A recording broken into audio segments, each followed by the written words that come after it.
Well, good morning and welcome to Breakfast Extra. Now, we know why you tuned in early this morning, because after last week's viral excerpts from the monologue and the detailed references to certain happenings within the Nigerian Senate, you've come back to see what we're going to be saying about it this week now, haven't you? Well, we're not going to disappoint you. Yes, we are going to be talking about the Akpabio saga, so stay tuned. But first, let's take a moment to acknowledge our Muslim faithfuls as they begin the blessed month of Ramadan. Now, we pray that this season bring you peace, reflection, and blessings to all observing. May your fasts be accepted, your prayers answered, and may you find the strength to continue both spiritually and also to contend with all the trials and the Nigerian economy. Amen. And in news from last night, we hear that in Bauchi State, the state government has announced a 5-week closure of schools for Ramadan. Now, while extended breaks like these can be a time for spiritual reflection and family bonding, there are also concerns about how they affect academic calendars and learning outcomes. As always, it's about finding the right balance between faith, education, and the future of the young minds. Now, before we get to the matter in the Nigerian Senate and how we wish these matters were of governance, but alas, they are not, let's talk about the action thriller that was Lagos State House of Assembly on Thursday. Now, you see, it all started when Mudashiru Obasa, former, not so former speaker, even myself, I'm still confused, showed up at the assembly like an OG returning to claim his turf. And claim it he did. He didn't just walk in alone, oh no. He stormed in with a full squad of police details, security agents, and an energy that screamed, "Nobody can collect my chair, bring me my mace." Meanwhile, Mojisola Miranda, the woman who thought or still thinks she has replaced him, suddenly found herself standing there like a school prefect who had just been demoted. Her security detail reduced to less than 4 policemen at the moment is what we hear. Poof, just like that. They were gone, leaving her standing there, hands clasped, with a few confused supporters who themselves weren't sure if they should chant "Justice for Miranda" or just quietly step aside before Obasa's wrath runs them over. Now, they say that they still wander the halls of the Lagos State Assembly till this moment, moaning, we almost had it that time, or maybe we still do. You never can tell. And if you think this was just about legislative processes, well, you have to think again. Now, this was a full-blown political smackdown. The drama included petitions, internal power struggles, and a reminder that in Nigerian politics, if you snooze, you lose. And sometimes even when you don't snooze, you still lose. And by the end of it all, it was clear. The Lagos State House of Assembly is no longer a legislative chamber. It's now a full-fledged WrestleMania arena where the fight isn't over policies, but over who gets to keep the office rug and chair. Democracy. Can you smell that? Unfortunately, we don't know who she is. Wow. Now, welcome to the telenovela you all stayed up late last night for, the Akpabio saga. Yes. Now, we have an allegation, we have a denial, and we have the classic, "It never happened, God forbid, tufiakwa." And we even have eyewitnesses who are alleged to be present. Natasha Akpoti accused Senate President Godswill Akpabio of demanding favors in exchange for approving a contract while he was Niger Delta minister. Akpabio, in full denial mode, claimed he had never met her in any capacity that involved such discussions. Meanwhile, various insiders have started, weighing in, making less of a, governance issue and more of a, let's say, Netflix-worthy political thriller. At this point, Nigerians are finally paying attention to governance. Good for you. But not because they're trying to keep governance accountable. Oh no. It's because it's actually getting exciting to watch. We're no longer tuning in for policies. We're here for the scandals, the tension, and the high-stakes drama. And speaking of things that just keep going on and on, the back and forth between these two reminds me of that Erykah Badu classic from, was it 1992 or 1997? 1997, yeah? Yeah, that one. The one with the whole matter keeps going on and on. I think I'm horrible at singing. Wasn't that Erykah Badu? 1997, yeah? That's it, on and on.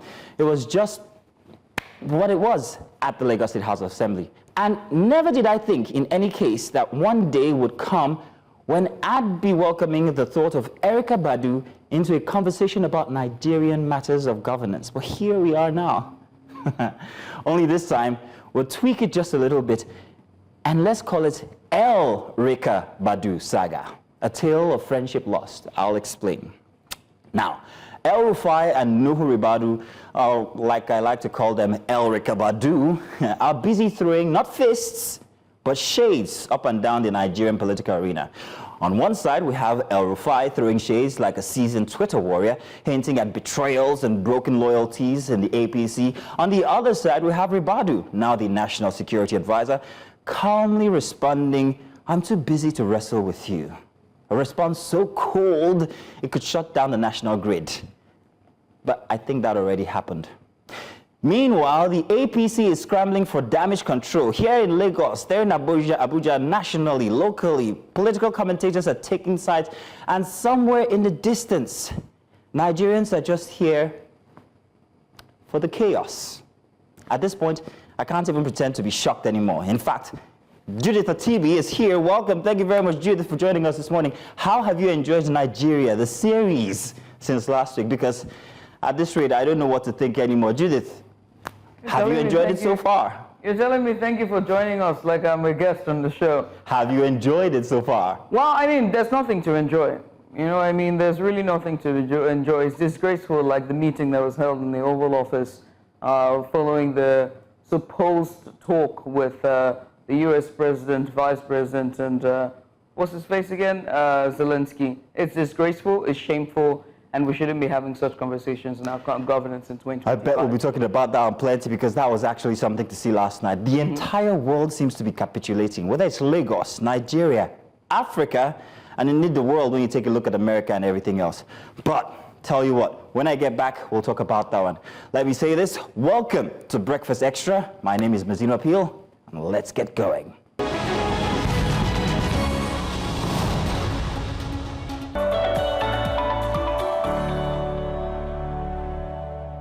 And you're welcome again. It's Breakfast Extra here for you for Saturday. Thank you for joining us. We've got a packed show, and trust, of course, you're going to have yourself a wonderful time today in the show. It's been quite an eventful week, not only on the national level, but also on the state level as well. And we're going to get into that shortly. Of course, just a bit of a rundown for you. You've heard from Muzino's intro there, monologue. There's going to be the big report, which we're going to get into really shortly. And also so much more. But Mazino, you were going to talk about the event from this week. The event from this week? Which one? Yeah, from this week. You mentioned Trump and Zelensky, which was a very interesting. It's disgraceful. Tell me what you thought about that. It's disgraceful. I've said it. It was disgraceful. It was classic Trump. The things I want to say, I cannot say because it's you might daytime television. You might be putting it for a visa soon. It's daytime television. The press. You can. No, but no. What I mean is, it's daytime television. The words I'd like to use, I cannot use them. Choice words. Choice words. But it is disgraceful. It is a shame, and to see that type of behavior at the Oval Office in a nation that is supposed to be a free world, where diplomacy and is praised. What particularly about it actually irked you? Everything. The body language, the questions, the attack. He was ganged up. Sat down there.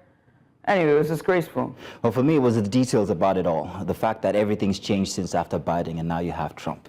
The quest for minerals, and then the quest for respect from Trump. Absolutely. Well, I'm not going to go too deep into it, but I just thought that it was the classic case of two primary school bullies ganging up on one person. And while it seems like they were winning at the time, when you step back and look at everything from a very wholesome angle, it is rather shameful, the act that was put up yesterday, especially by the Vice President, J.D. Vance. Well, I just think he had no place inside of that conversation. But then again, hey, that's just me as an individual. It was a show. They wanted to put up a show to disgrace him on a public platform, and they did it. They brought the world press into the Oval Office. They had all of the vice presidents and everyone seated there to particularly disgrace the man, and that's what they did. What you see there is a classic case of narcissist. They gaslit him. It's that's what it is. It's disgraceful, shameful, and should never happen for the United States. But then they voted for it. On a local level, I begin to see fuel queues across the country. Well, on my way here, I didn't drive across the country. On my way here to work this morning, so I'm wondering, we do have a conversation about that happening. Oh yeah, there were queues, absolutely. We're seeing scattered around parts of Lagos. There's a filling station, one of the popular, all of a sudden they've gotten so popular thanks to that viral video, that went viral. And now, even, I don't know if there's scarcity or no scarcity, except when I'm outside of the vicinity, but when I'm around that area, it's like, what gives? There's always a queue now in front of that filling station.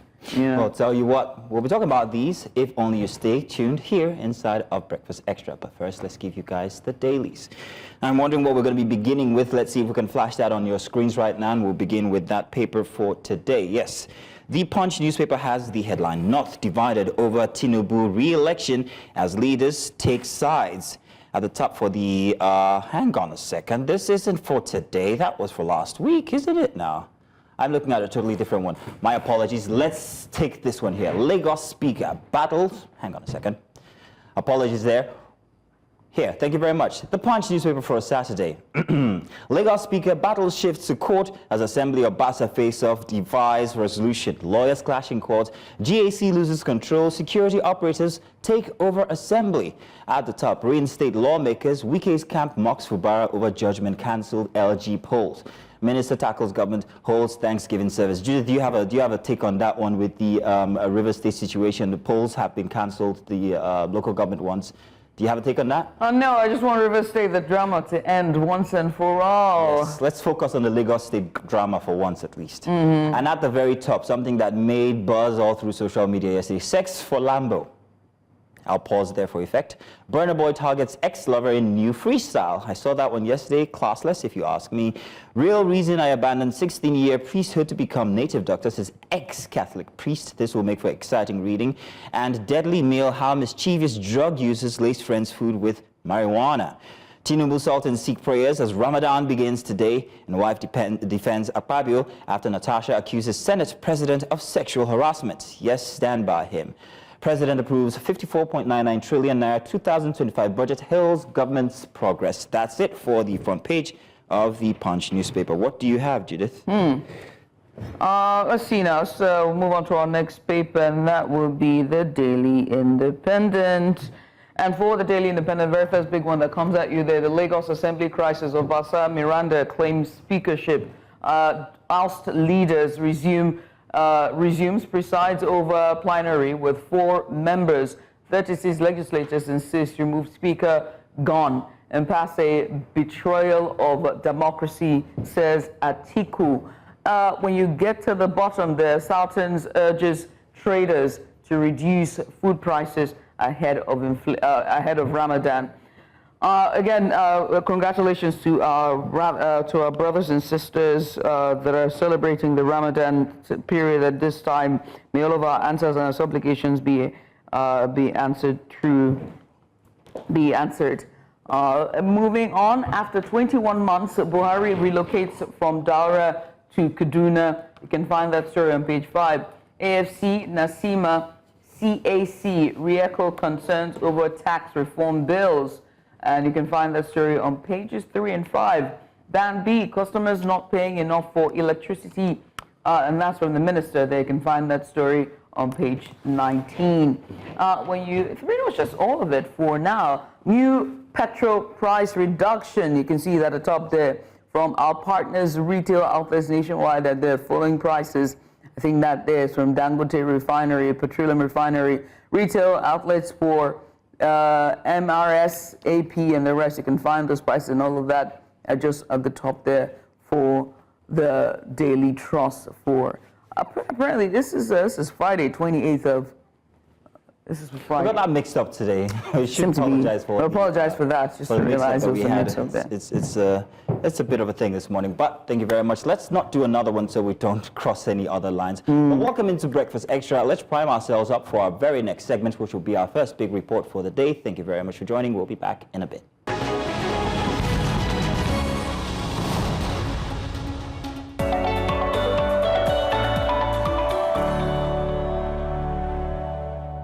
And you're welcome to our very first segment, The Big Report, this morning, where we dive into the most significant policy developments shaping Nigerian economy. Today, we focus on the recently conducted public hearing on Nigeria's tax reform bills, a critical step in the federal government's ambitious plan to overhaul the nation's tax system.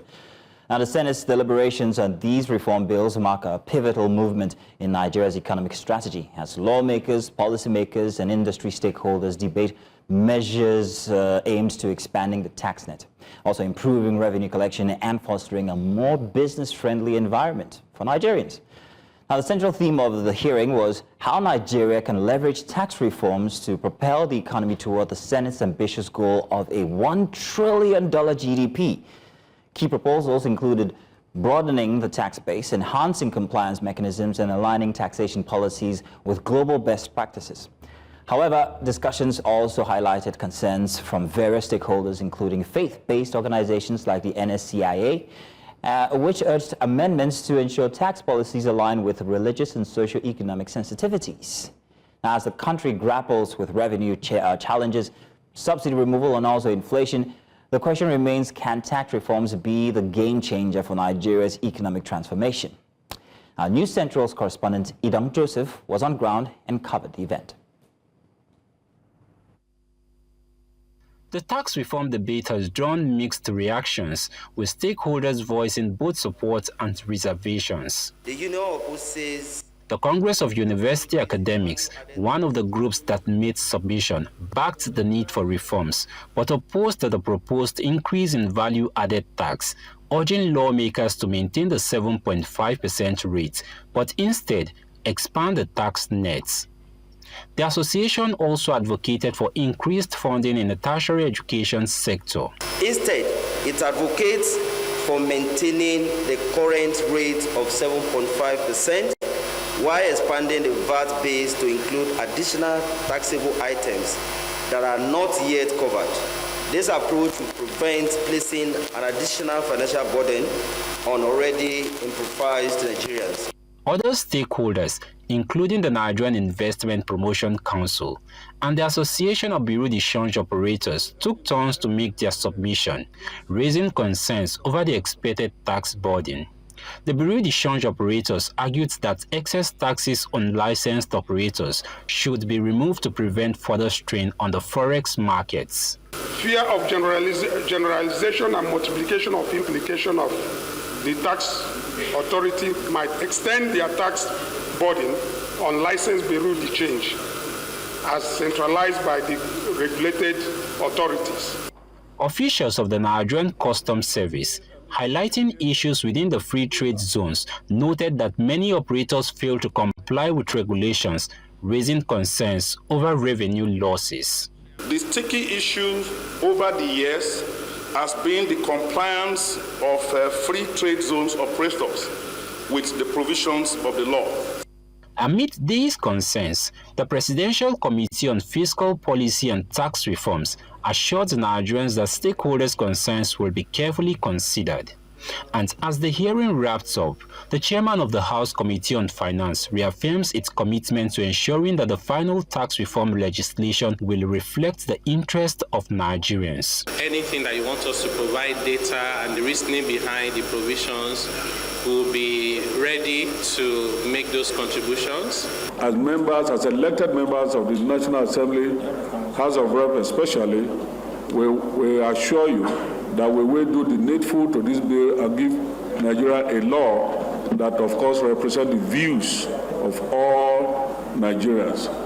With the public hearing now ended, the debate over tax reforms continues, with businesses and citizens hoping that the new legislation will reflect the wishes of the public. In Abuja for News Central, Idong Joseph.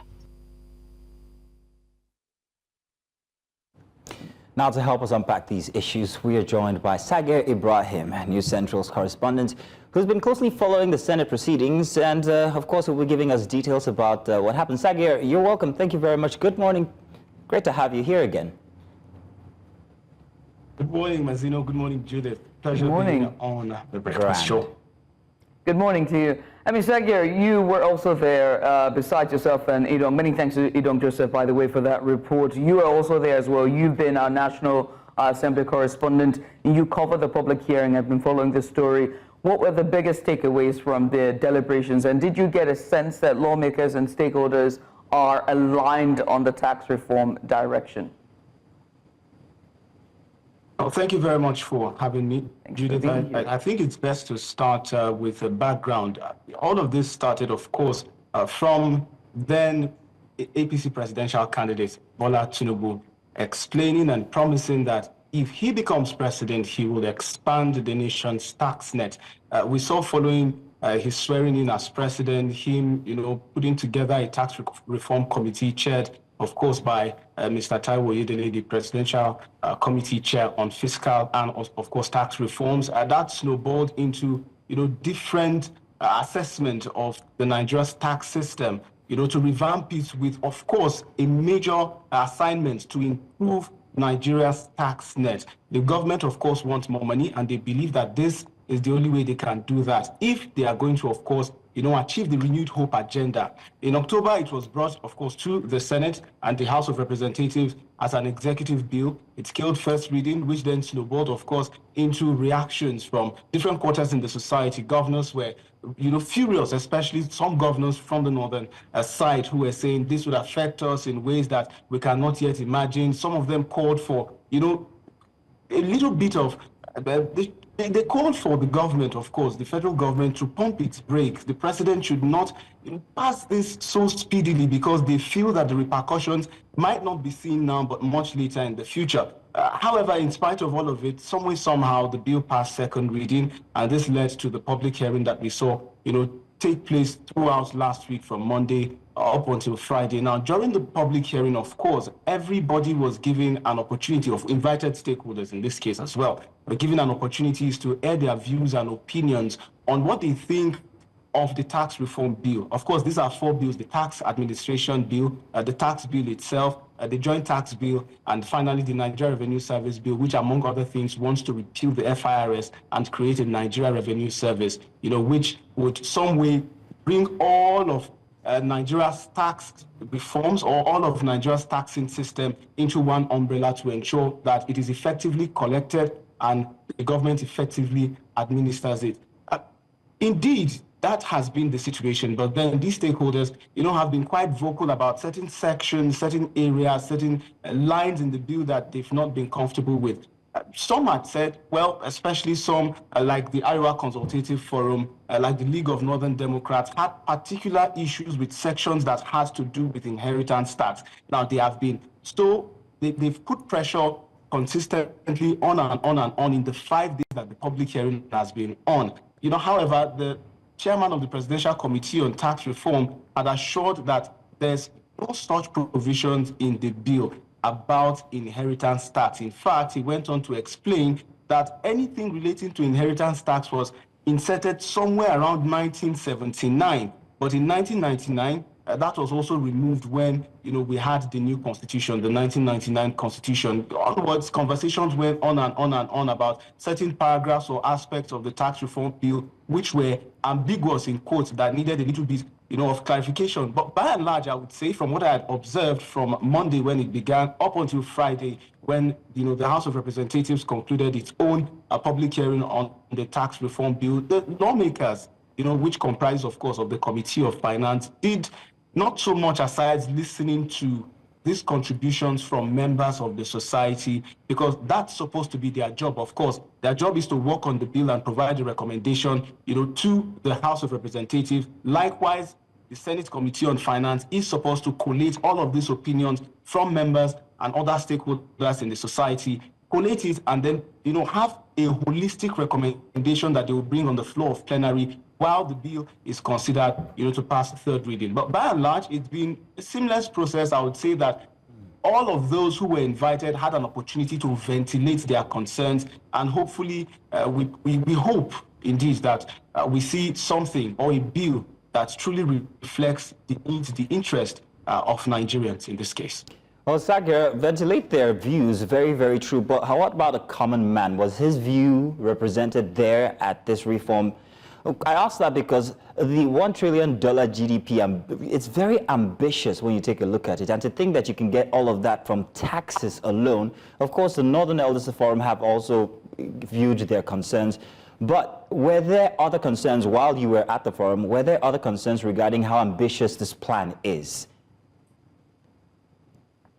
Well, yes, there were. And of course, individuals were given an opportunity to speak. It wasn't just groups themselves who spoke on behalf of others.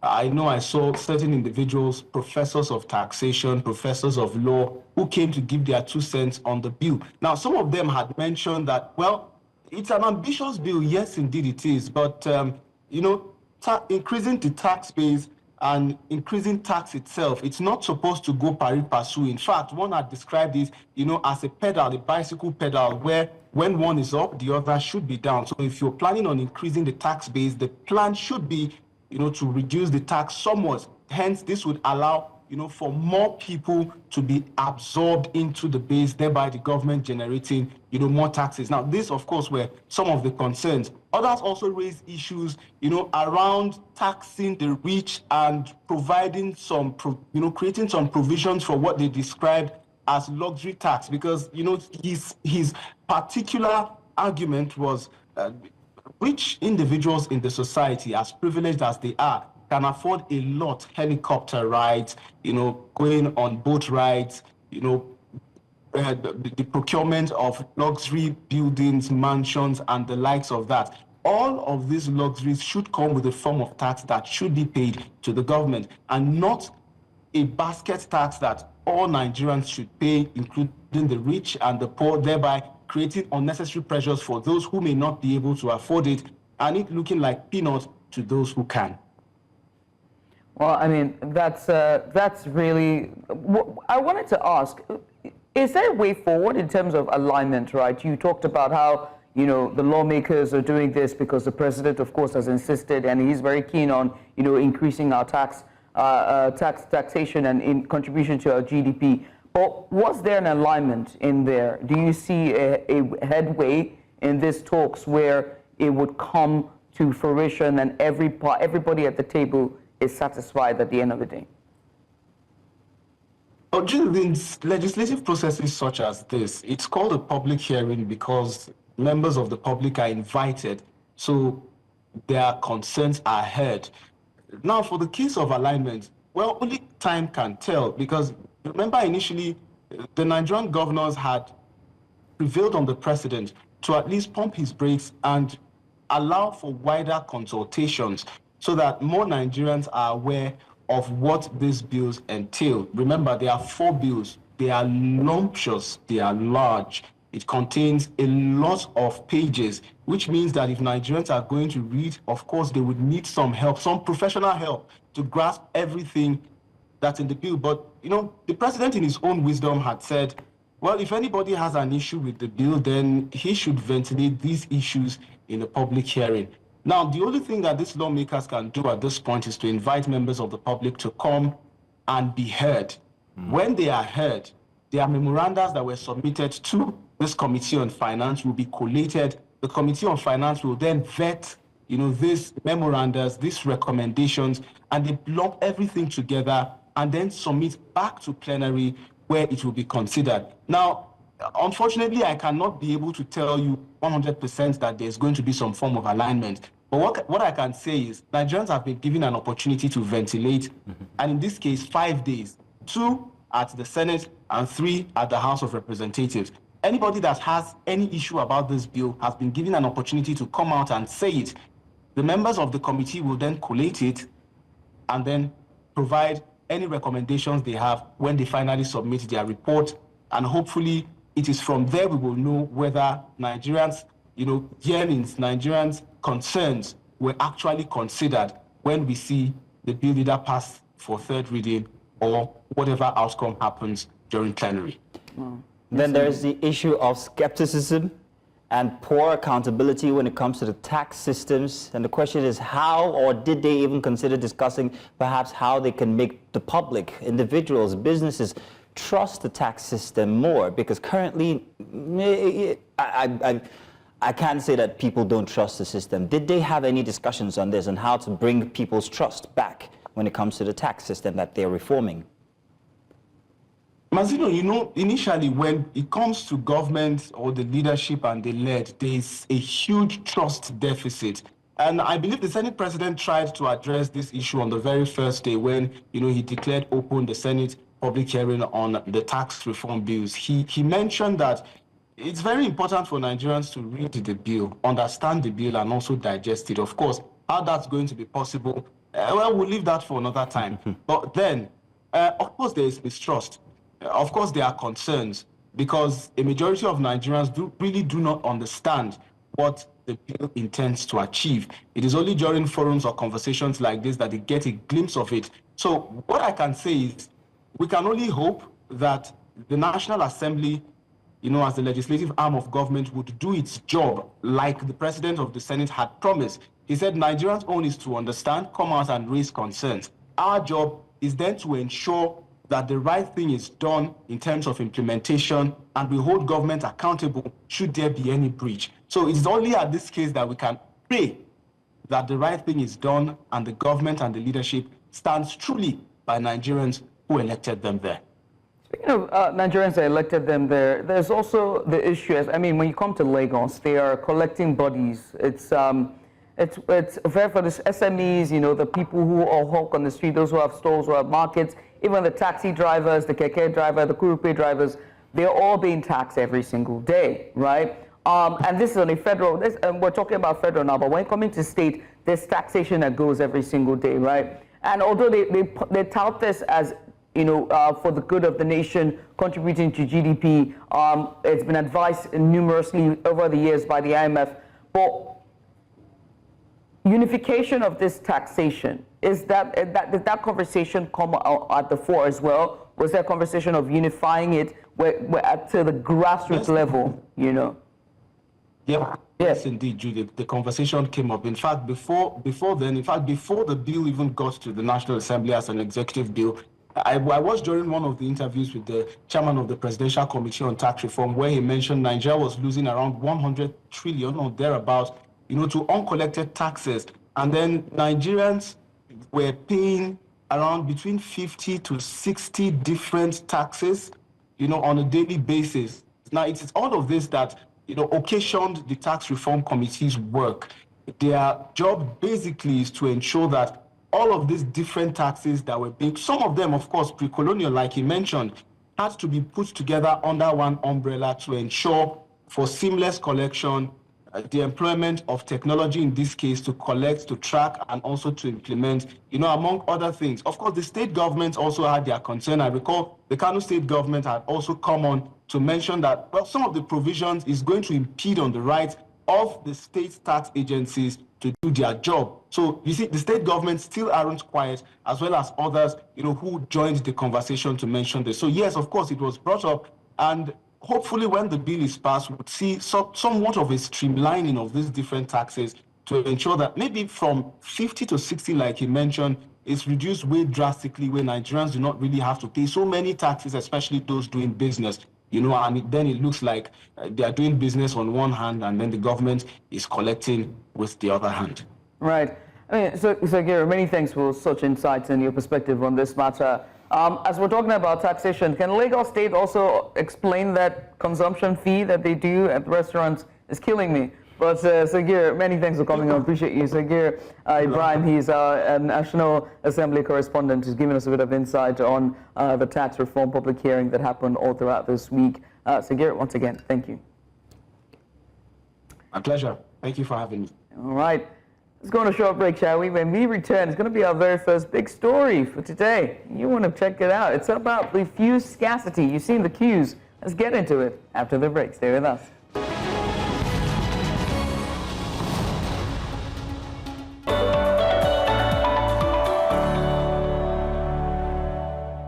And you're welcome back. It's time to get started on our big story today. And it's one of a looming crisis that started over the week, and it's feud scarcity.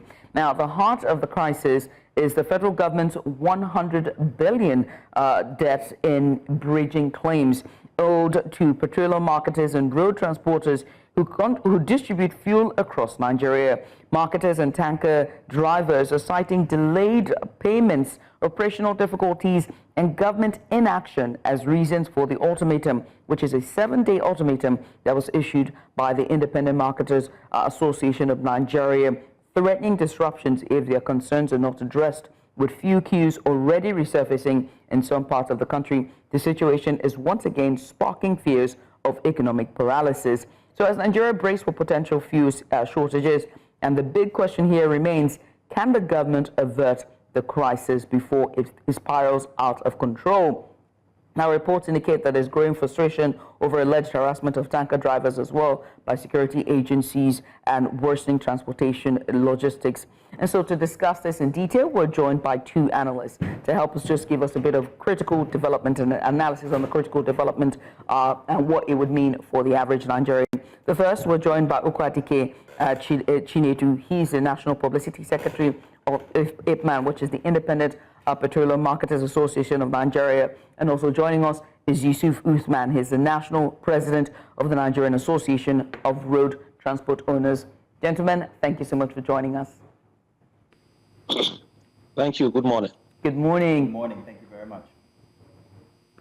Yeah, I mean, Mr. Yusuf, let's just get started. I was going to ask you, the tanker drivers, you are the National President of the Nigerian Association of Petroleum Road Transport Owners, road owners. So I have to ask you, the tanker drivers and the fuel transporters are reportedly being harassed by security operatives. In fact, we know that our maritime correspondent has done a fantastic job giving, there was a protest and an action that was taken by members of NATO. So can you give us specific examples of what exactly is happening across the Apapa corridor and just freighting fuel and petroleum products across Nigeria? Mr. Yusuf. Yeah, thank you. Good morning. Good morning. There were some skirmishes over the last weekend, and we had a lot of issues. We have a tripartite agreement between my own Maritime Workers Union, NATO, and Amato, wherein we operate within the ports in Apapa. But most recently, there was a task force created by the Ministry of Transport, Lagos State, with a view to ensure smooth operations into the ports. However, such was not smooth because so many of our vehicles were, towed, and some drivers arrested, and all effort to ensure sanity proved abortive. But luckily, yesterday we had a meeting with the Ministry of Transport, and Commissioner was there, Transport, SA, Sholagiwa, the Permanent Secretary, the Executive Secretary, National Shippers Council, MPA, and all the relevant agencies were there. I was physically there in Lagos yesterday, and fruitful discussions were held. The proposed suspension of operations was shelved. Everybody was brought on board, and a committee was created for ease of business within the Apapa corridor. And there was the promise that going forward, things will not be done the way they did hastily, arrest drivers, arrest vehicles. Everybody was told to come on board to ensure. You see, the problem we observe is that most of these operators task force working under the Ministry of Transport Lagos, they just think as Lagos just a small environment. As far as we're concerned, the operators, Lagos ports or Apapa is an international hub wherein international activities take place. People all over the world ship in goods to the ports, and they are expected to be cleared within a certain time frame. So we should be seen to operate internationally. Unfortunately, the operators or some of the few decision makers in the ministry, they just look at Lagos just a small, environment. And we don't look at, so that is, these are some of the issues we discussed, and I believe everybody understood where the problem was coming. We should look at Lagos as an international hub. People coming from all strata of, life and all corners of the world to exercise their franchise. So whatever decision is taken, whatever action is taken by any task force or anything should be done in an international, approach, international manner. You don't just come and see a vehicle on the road for certain reasons. You just come and say, okay, you are going to tow it. There are supposed to be certain time frame within which you should, if you want this vehicle to be towed, give certain time frame, which is about 72 hours, for the owner or whoever to come and clear the vehicle. Will not just come and say, okay, you are going to tow it, and you bring your own vehicle, and when you bring the vehicle, you charge 500,000 naira just to tow it somewhere. It's not done anywhere. Just go to Benin Republic, Cotonou, see how they do their port operations. I don't know why some people don't copy. Mr. Uthman, now, Mr. Uthman, from what you're noting currently, you're saying that this issue is birthing from the interference of other authorities into the system that already is at the ports there, where the trucks are being towed. So this seems to be the primary grievance of the truck owners. Am I correct, sir? Yes, you see the intentions. Now, sir, I just wanted to confirm that. Now that that is confirmed, how easy has it become for these truck owners, or generally to do business when it comes to freighting diesel or petrol in Nigeria? What are the burdens that this places on the truck owners or the drivers themselves? You see, this is the worst time in my life as a transporter, and especially petroleum product. Let's come back to petroleum product transportation. This is the worst possible time we find ourselves.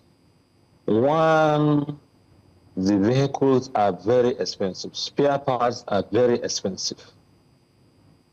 And so we call it investment. There is no return on investment. And nobody seems to appreciate what anybody is doing. And now, okay, fuel, about more than 50% of fuel that is consumed in the country comes from Lagos. Our fuel today is distributed 100% by trucks. Now these trucks, they are under intense pressure, the drivers and the owners. Just today, March 1st, there is a plan for call-up in Apapa Corridor, wherein they expect that they will charge each vehicle 12,500 before it flies the road, in addition to other expenses that we incur for so many reasons. Now, also, I understood Ogun State government is going to install a toll gate from when you are coming from Epe, coming down. I understand also that there may be a toll gate from Osun State. There may be a toll gate from Oyo State, Kwara State, and down. And in all these things, nothing, no support to the owner of the vehicle, no increased income, even the drivers also get beaten. And let me also tell you one more difficult and painful experience. When you load a vehicle either from Dangote Refinery or from Apapa or from Ejegun, and you are coming down to Ibadan or Gere, there is nowhere resting point for a driver just to rest or pee. Look at the queue of Lagos. You can't park and pee. You can't park and change tire, puncture. Lagos, last month will catch you pay 180,000. God bless you if the vehicle is towed before. You pay 400,000 for using the crane. So imagine this kind of experience. Imagine this. How can you operate in such a difficult environment? This is man inhumanity to man. There's nowhere in the world where... All right, Mr. Uthman, let me pause you there. I'm being told that we have Mr. Ukadike joining us right now. Mr. Ukadike, if you're there, I would like you to please indicate, please, if I'm correct. All right, Mr. Ukadike, I'm being told that we have you already. Please, about the ultimatum that was issued by IPMAN, could you please give us a detailed itemized demands that were asked for inside of this ultimatum? network. Mr. Okadike, are you there? Yeah, I'm here. I think that's a Yes, sir. network drift. Yeah, so go ahead. With the question. Go ahead and ask us, rather tell us about the key demands that are within this ultimatum that was put out, the 7-day ultimatum put out by IPMAN. What are the details of it? Hold on.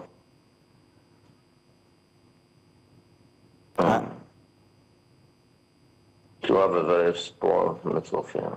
All right, Mr. Okadike, I think we still having issues with your connection. We'll perhaps come back to you. Now, earlier, Mr. Uthman, as we try to fix the connection there with Mr. Okadike Chinedu, Mr. Uthman, you're talking about just the conditions that the drivers have to face, no rest stops, and just how, the economic issues or the downturn in our economic situation have sort of raised up the cost of doing business for tanker drivers and just the road transporters in general. But when you now throw in, the NARTO and the tanker drivers and the tankers and the trailers being the nerve of our fuel distribution, and now having to face this issue. You talked about the collaboration that, and at the stakeholders and trying to find a lasting solution to the problem. Please, would you help us to itemize these issues that was being raised and the solutions that were also itemized to address them? Just a bit of more details for us. Well, some of these issues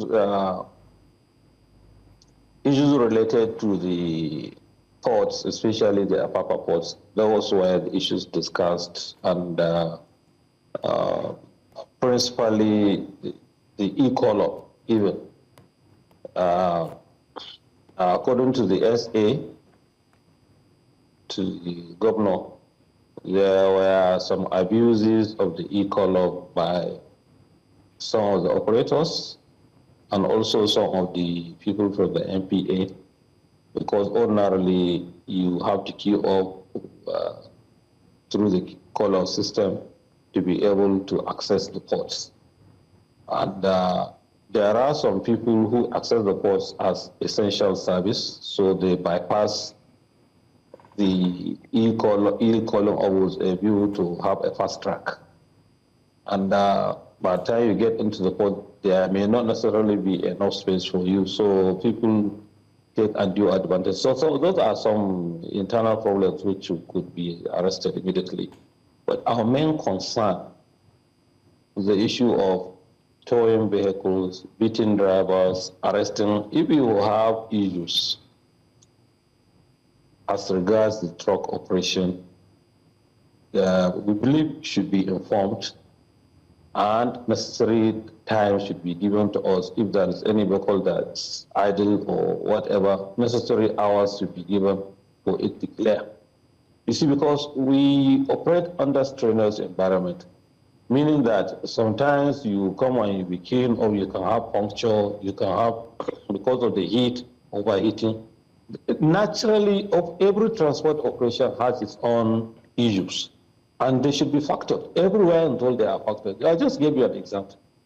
If you live from a Apapa port, or even that's I'm talking about the FPA facility, or even depots, fuel depot, there's nowhere you can have park arrest as a driver. It does not happen. Once you park, okay, they have already gotten money.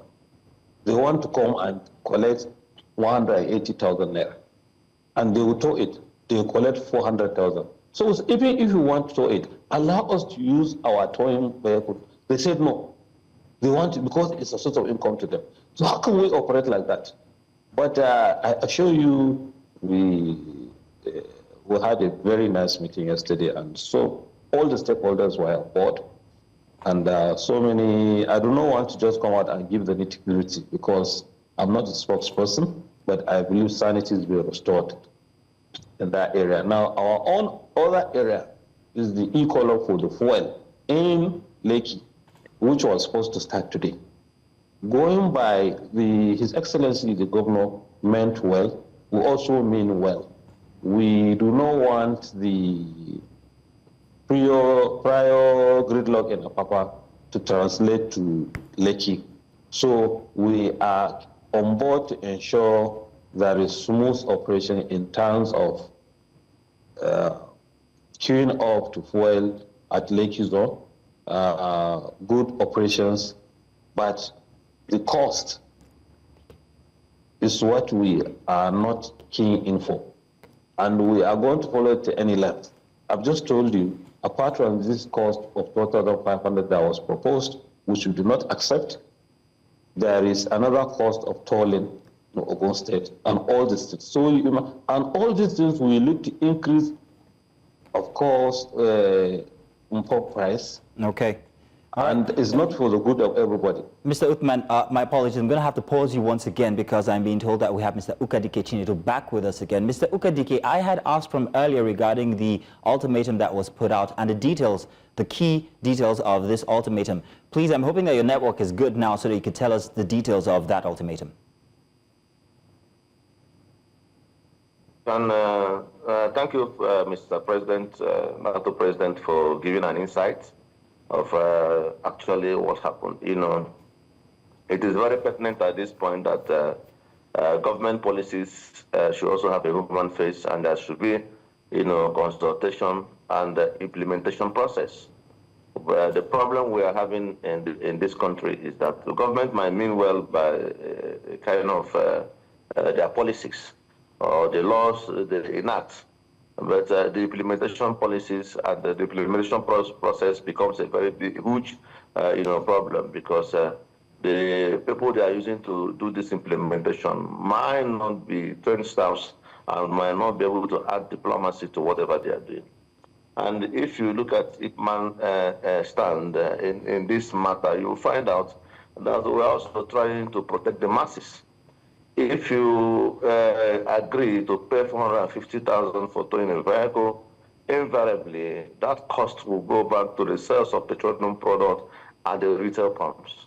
Because whatever expenses you incur in line with this deregulation, you must have to add it up to be able to sell you know, your product and make a little margin. So all these things boils down on IPMAN. Whatever amount of money is IPMAN members that pay them, and some NATO members who independently own trucks. So we cannot just fold our arms and see this kind of menace in the industry. And for us to be able to co-opt it, we have to bring in some little measures and also draw the attention of government, you know, towards such policies, and also find out how we can be able to, you know, close the gap, especially in terms of communication. Now, Mr. Okadike, I appreciate your response. Mr. Okadike, I appreciate your response, but we are very curious regarding the key demands in this ultimatum, the 7-day ultimatum put out by IPMAN. Yeah, the demand is actually what Mr. President have already, you know, elaborated. The most important thing is that this money and harassment by officials and even security agencies should stop forthwith. That is the one of the demand. And another demand is that this money that is being levied on marketers and transporters should also stop forthwith. Let us sit down and look at the operational costs and see what people can pay. Taxes should have human face. You don't put taxes and rates or penalty, you know, just to withhold people from operating and truncate the distribution of petroleum products. That is the essence of the demand. Let us have a sort of control and also be part of what government policies and implementation process.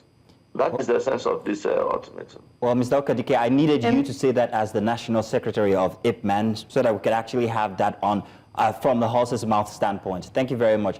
Now, sir, regarding the bridging claims, the bridging issue, the federal government has said that it will pay 100 billion naira in bridging claims soon.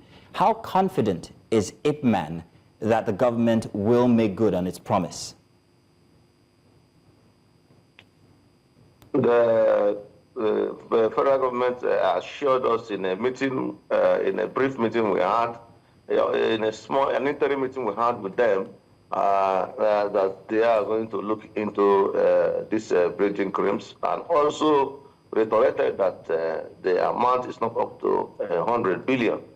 So we decided to allow them give us the actual figure and give us the template of clearing this bill, because this bill have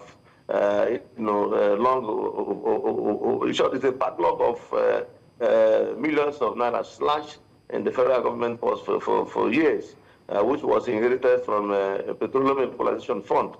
So marketers, like my president have said before, marketers have incurred a lot of costs maintaining their trucks, even including this period of bad roads. So it is important that this money is being paid back so that marketers can be able to maintain their trucks and see how they can also to bring in new fleets into this process to deliver petroleum product nationwide. So we had an interim meeting, and they also promised us that in the next 2 weeks we should come back. They will now give us the modalities, how this money is going to be paid, and the actual amounts, because reconciliation is going on, the actual amounts that are supposed to be paid to marketers. So that was why we now stand down and also engage the federal government on this conversation. So hopefully by next week, we'll also come back here to be able to inform the public whether this money has been paid or whether a total amount of money that was supposed to be paid. But marketers vehemently, I want to repeat myself, that marketers vehemently has complained that this money is long overdue. And whatever government is transitional, even if it's PEF, since NNDPR, who is a policeman of the industry, has taken over this issue, they should be able to act swiftly and pay off this debt so that marketers can bounce back in terms of ensuring energy security. Now, when there are talks of an ultimatum and an ultimate action at the end, what happens is that there's always hoarding. Is there any talks within the marketers so that at least the end users, and that's the road users, are able to access and get the fuel, and there's no scarcity? Because scarcity will loom. We're seeing the queues on the roads. We're seeing people on the streets at all filling stations, whether it's here in Lagos. I can only imagine what's like now that we're in this, the commercial hub, which is the commercial capital of Nigeria. What more for those who are on the outskirts, the outer part of Lagos and other states? So what happens with hoarding and marketers? Is there any communique within your organization to the other marketers outside to at least still sell and not hoard despite the ultimatum? Yeah, we have a very good channel of communication, very strong one indeed, that within some few minutes we can be able to distribute information and our marketers will comply. We in the National Executive Council, led by Alhaji Abubakar Megandi, we are committed in ensuring that whatever policies and actions would do, it will not affect Nigeria and it won't sabotage the country economically. So we have looked at it with clear eyes and see crystal clear with the genuineness in the discussion we had with the NDPR, and decided to communicate back to our marketers to stand on these strike actions. We don't want Nigerians to suffer. This is the last bet of what we normally use to draw the government's attention, and we can't just dive into strike action without the reasonable conviction that government is not acting or government is not taking serious of our demands. So now that they have given us a proxy confirmation that they are already working on these issues before this our demand. So we have to stand down to shave this unnecessary hardship that you are talking about. Unnecessary hardship, indeed. This demand, this information. I mean, unnecessary hardship, indeed, you put it rightfully, because one of the reasons why they touted for, critics and analysts and, stakeholders alike, like yourself, clamored for decentralization of the petroleum sector was such that fuel crisis and scarcity itself be eliminated totally. But why does problems like this continue to persist? Well, we are downstream players. We are at the receiving end of government policies. And once there is a government policy, we'll try as much as possible to be able to review it and also implement. Whatever that will bring for that crisis, there is availability of petroleum product now, adequate availability of petroleum product. The only problem we're having now is distribution, and which Mr. President, the NATO President have also said that over 90% of trucks is used to distribute petroleum product nationwide. So we will not be able to do anything that will truncate the distribution chain. So that is why I clearly stated that our actions must be very, very reasonable and must have to be looked into before we pull our services. And once we pull our services, it is not IPMAN. IPMAN is a kind of an umbrella body that will house all the stakeholders. Every stakeholder is involved, including NATO, Nuhu, PTD, and other members. And all. This money is being owed, generally. So it is not actually because IPMAN gave an ultimatum. It is not concerned. It's not only concerned, but IPMAN is the proposition vehicle to be able to press this demand, because 70% of this money that is being owned are owned directly to independent marketers. Okay. Well, Mr. Ukadike Chinedu, I want to say thank you very much, Secretary for IPMAN, Publicity Secretary, and of course, Mr. Yusuf Uthman, thank you very much, President NATO. Thank you very much, gentlemen. Well, we hope that the fuel queues don't last too long and that this clears off real soon, because, I mean, we're going through enough already as Nigerians. Thank you, gentlemen. It's my pleasure. Thank you. Indeed. Yeah. And now we're going to take a break, but when we come back, it's going to be our Better You segment. And this week, we're looking at the unexpected but crucial financial topic on how a Trump presidency actually affects your pocket. But let's take a break first, and then it's a Better You for after.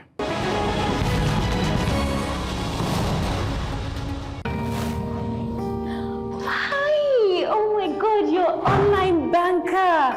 It's such a pleasure to meet you. Is it okay if I ask a question? So, as a working Nigerian, with everything that is happening so far in 2025, with Trump being president and making decisions that's affecting Africa, with petrol price going up and down, what can I do to protect my personal finance? That's a fantastic question. Mm-hmm. Well, calm down, let me explain. Now, you would be wondering, with everything happening, Trump and his tariffs, you've heard of Mexico, you heard of Canada, the reverse tariff here, the put tariff here, how does that affect you living around the world, in Africa, and especially in Nigeria? Now, you expect certain policies to change. Now, with Trump saying, America, we are the greatest, it means that you are likely going to see a stronger dollar. And with a stronger dollar means that you're going to have a weaker naira. And then Trump has come out to say, drill, baby, drill. So more oil in the global economy.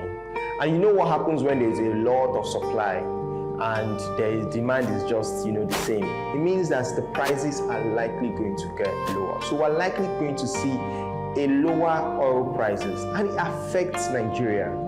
How does it affect Nigeria? It means the country will not have as much money because it sells crude oil for its foreign exchange.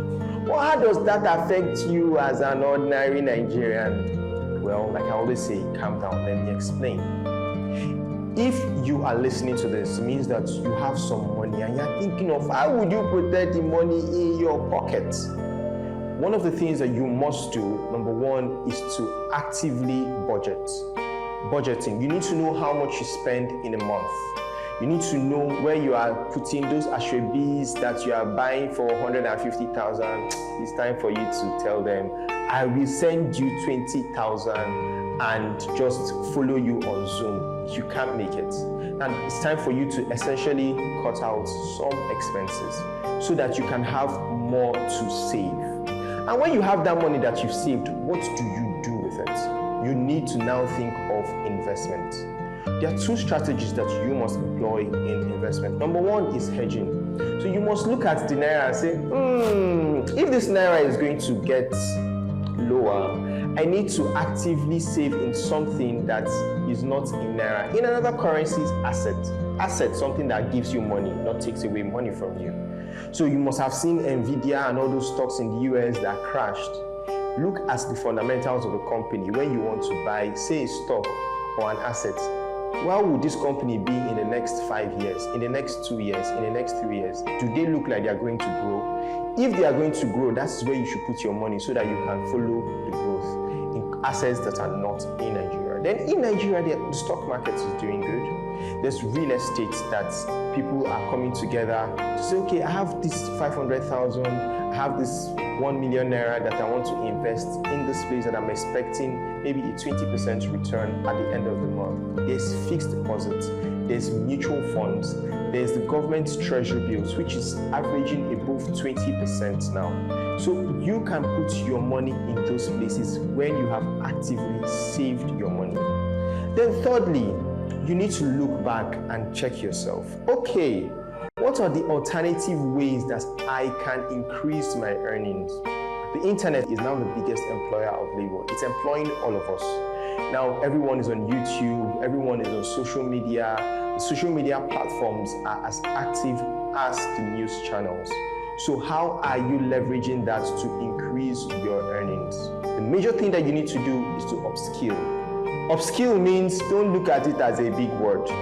What thing would I like to do? How can I learn that? How can I start doing that in the next 3 months? You can earn $100, you can earn $200 from somebody in Kenya, from somebody in the US, from somebody in Switzerland, from somebody in the UK, willing to pay you for something that you learned for 3 months. That is upskilling. Add that income to whatever you have, it will reduce the cost on you. Now, you do not think that if everybody is on the internet, that, oh, it means it's saturated. It doesn't mean that. So you need to look at places like India that has taken IT and everybody seems like they're running to India for IT. It means that we can find our own niche. So find what works for you and then actively look forward to improve yourself. The essence of all this is to be a better you. And I hope in 2025, you're going to be a better version of yourself, a better you, that at the end, at 31st December 2024, you're going to look at this and say, thank God I listened to the online banker and I upskilled myself, saved, invested, and now I know how to budget. I hope this makes sense to you. Like I always say, thanks for listening. Be good. Take care. This is the online banker. Thank you so much. That was such a helpful answer. Nice and clear. Nice to meet you.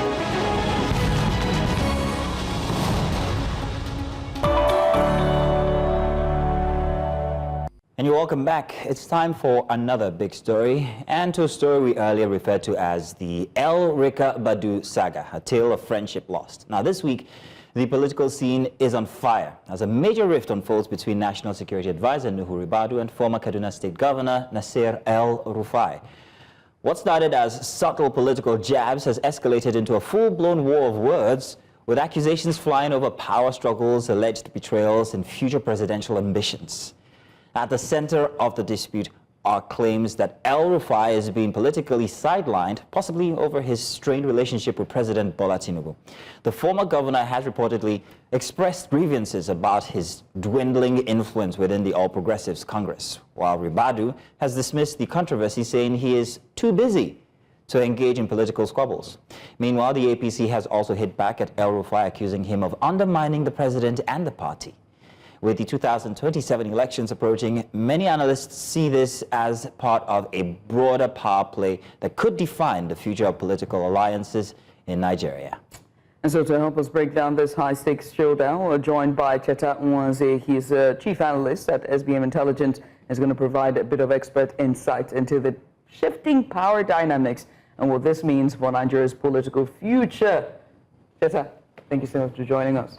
Thank you for having me. Now, I would like to set precedents. I think it's very important that to set precedents in this conversation. A lot of people, for the newbies in the Nigerian, who are just getting interested in the Nigerian political landscape, because some persons only got interested in Nigeria thanks to the obedient movement, true or false, from 2023. So just to give us a bit of insight, or just a bit of history here, in terms of El-Rufai, Ribadu, and all that's going on. What triggered this recent political spat between these two individuals? The direct trigger of this is would be something that happens in 2023 when El-Rufai, Nasir El-Rufai was nominated to be Minister of Energy Resources, which everybody guessed would have made him super minister, responsible for not just the Petroleum Ministry, gas, electricity. So he would have been the most powerful minister in Nigeria. And then when it was time for his nomination in front of the Senate, his confirmation hearing, a memo came from the Office of the National Security Advisor. That happens to be Nuhu Ribadu, his erstwhile friend. And on the strength of that memo, El-Rufai's nomination and everything was basically scuppered. So he, in many, you can say that he threw his toys out of the pram. He had built his team and had actually put in a lot of work towards what he intended to do as minister of this putative ministry. So he took his team to meet the president, made recommendations, presented what they had done, and then basically walked away. So basically, it's a tale of, as you said, El-Rufai. It's a tale of a friendship gone sour, which kind of happened with me and this man once upon a time. Oh, Cheta, let's stop bring that.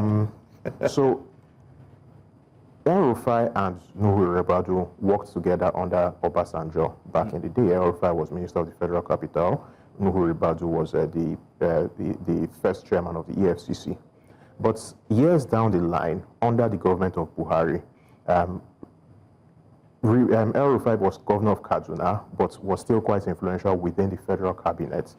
And Ribadu found himself frozen out. And many people that I've spoken with said that Ribadu blames El-Rufai for that and has not quite forgiven El-Rufai. So what happened with El-Rufai's nomination was basically Ribadu's payback. That is the story. Now, one of the problems with political analysis in Nigeria is that many of the actors do not write any memoirs except to praise themselves. So we never get the true story. Some people will write to praise themselves, and some people would say that no, that they have to focus on national security, so they cannot respond. So we only get half of the story. Regarding that national security that you have just talked about now, Nasir El-Rufai and Ribadu here, they have been claims that he has been seen as a loose cannon, especially when you take note of Who has been seen as a loose cannon? That's El-Rufai. Okay. Has been seen as a loose cannon, and it's a national security risk, let's put it that way. How true are these, especially when you look at his influence when it came to the 2023 elections and the things that were said about international observers, if I'm not mistaken, and all of that? How much credibility or credence can be given to that? Again, it depends on the way you want to spin it. You can take, there's some credence to it. Remember, El-Rufai made a statement about European observers being put in body bags during one of the electoral cycles. I think that was in 2019, not 2023. Okay. And that's, however, when you spin it, people will look at that in a very negative manner. This is, especially considering the fact that at the time he was governor of Kaduna, there was a lot of violence in southern Kaduna, which is something that will continue to hurt El-Rufai for the rest of his political life. That's violence in southern Kaduna during his stewardship. So that could be one of the things that Ribadu used against him in the reports from the NSA's office to the Senate president at the time. So there are so many things. See, one of the fundamental truths of the Nigerian political establishment is you can't really get to a very high level without getting your hands dirty in many respects. And there will be always things that can be used against you. So it's, in many respects, it's a matter of who is playing the cards at this point and what information a person has access to. For me, in the final analysis of this is just a fight between two erstwhile friends. It's not something that I would be quick to take sides in, because two of them would probably reconcile tomorrow, and then we'll be back to, and then the person who will be left out in the cold will be the acolyte in the matter, who happens to be governor of Kaduna State at the moment, Uba Sani. I'm so glad you're bringing him into this conversation, because he's now his predecessor, but also with him being in the mix, does this lean to a fact that maybe the influence that Rufai once had is sort of waning?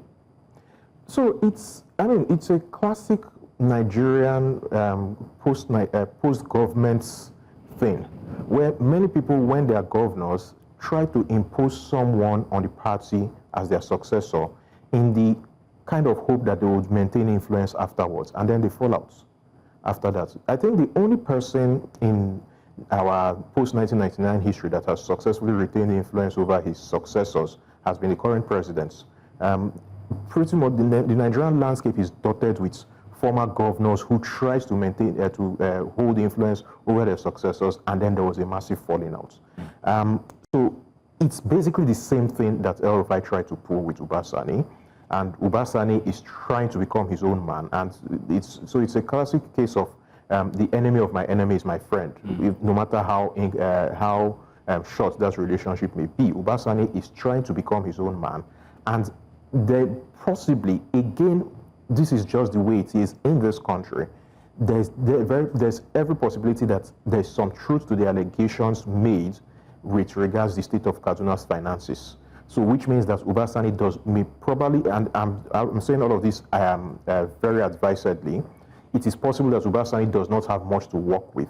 So he's trying to find someone to throw under the bus to explain why he may not be able to deliver on some of the things that are expected of him, and who more convenient to throw under the bus or under the moldware than his predecessor.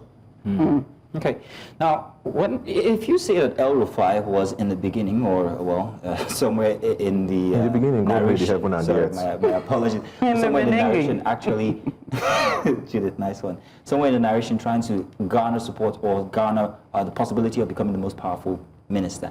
What about the case of Nuhu Ribadu? There are claims that he has ambitions for 2031. How credible are those claims, do you think? I would say very credible. When El-Rufai, being a Nigerian politician, when he speaks, if he tells you good morning, you have to check your clock to be sure it's morning. So a lot of what he said that day in his interview with Arise has to be fact-checked.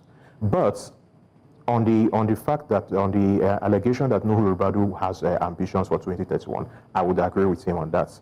Let's not listen. There is no Nigerian politician worth his salt that doesn't have an ambition. So for people to come and deny that on behalf of Nuhu Ribadu, that's being deceitful. Having said that, something that worries me gravely is we are less than 2 years into the current government, but we're already politicking for 2027 and then 2031. 2031 is 6.5 years away, and that's what we're already planning for. That tells you a lot that is wrong with this country in terms of the way we run our politics. Nobody is really talking about governance. I mean, in my estates that is on the that is band A, willing power, willing buyer, willing seller, that we're supposed to be guaranteed 22 hours of light. Right now, as we speak, they are fixing my inverter because the thing has been working over time. So those are the things that, and if El-Rufai had been given that ministerial position, that would have been a ministry under his purview. Do you think it would have been any better, that ministry?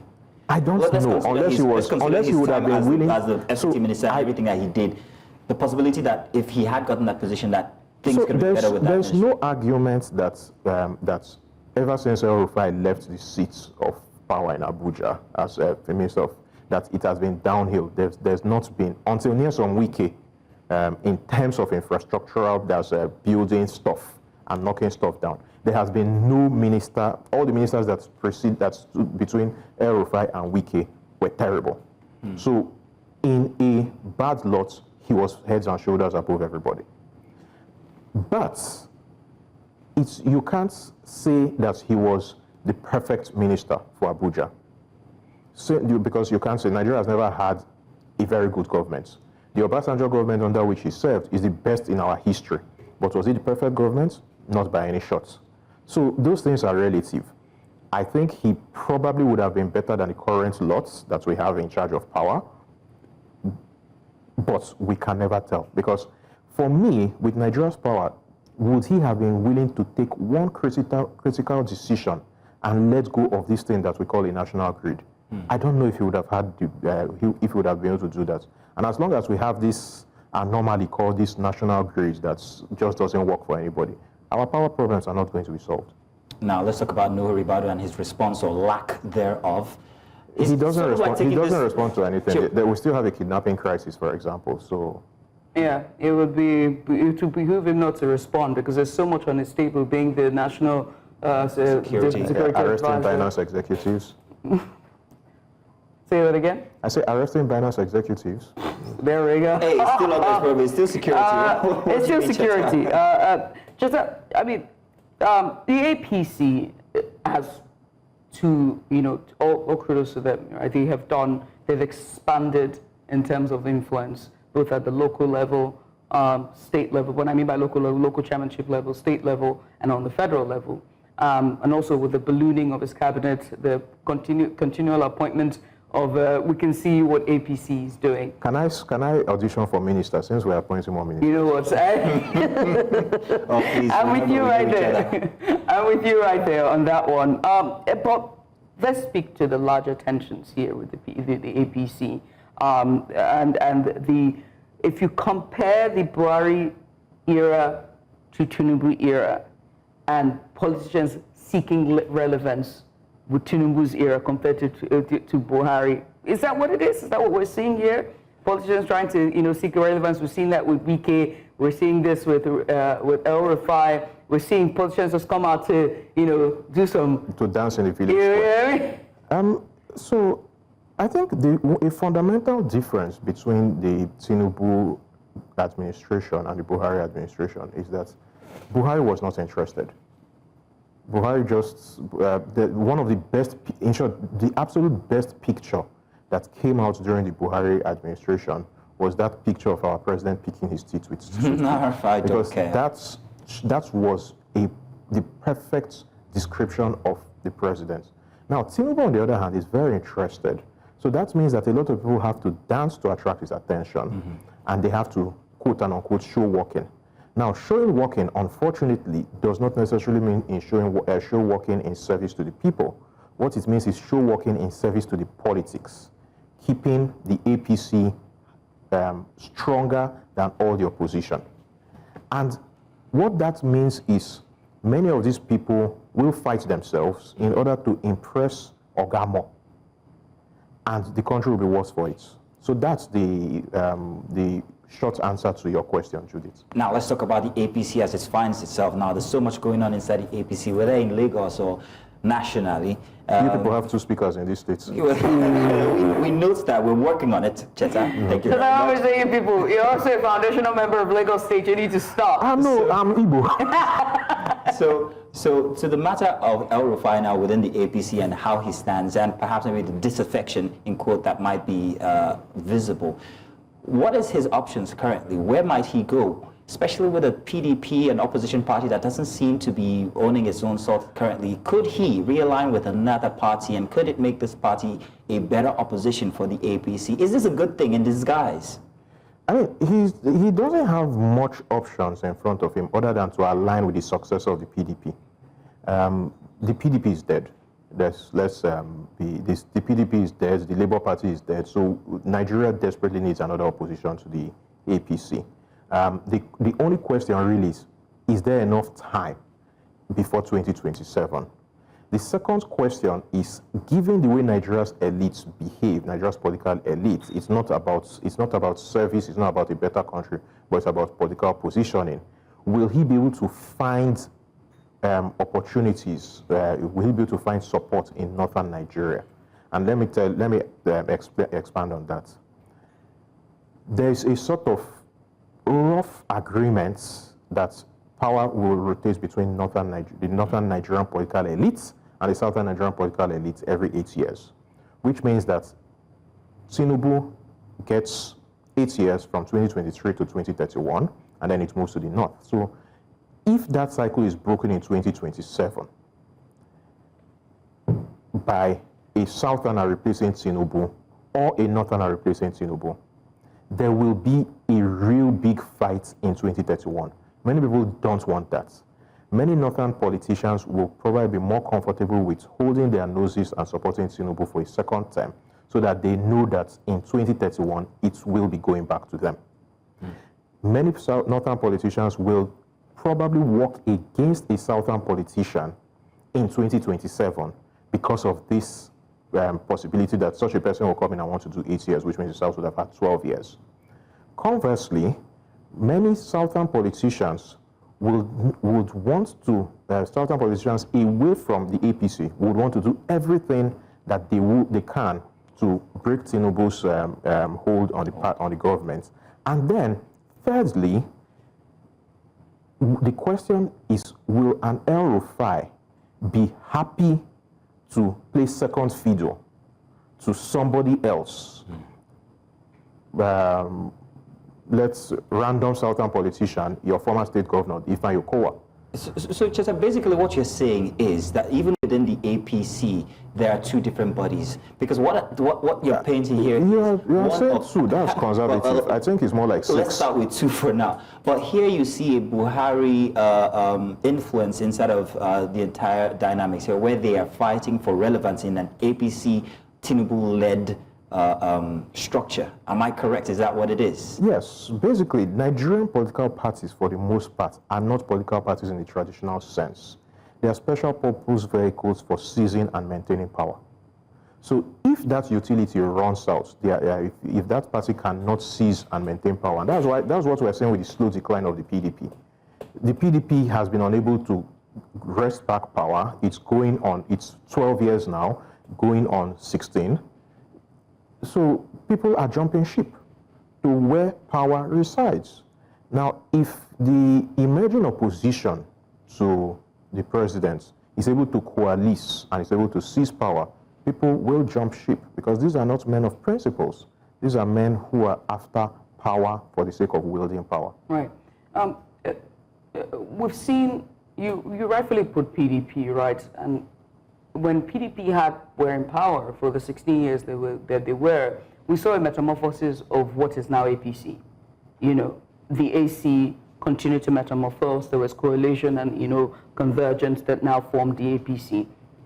With this rift in the APC that you just stated, whether 2 or 16, are we going to see a sect of it move out and form sort of a merge with surviving a PDP to get a coalition ahead of 2027? I don't see that. I don't see it happening ahead of 2027, but ahead of 2031, it's a very strong possibility. And do you see now there will be disaffected elements ahead of 2027? There will be an opposition in name ahead of 2027. I don't see them making a dent for a lot of the reasons I have stated earlier, but by 2031, there will be that voice will be much stronger.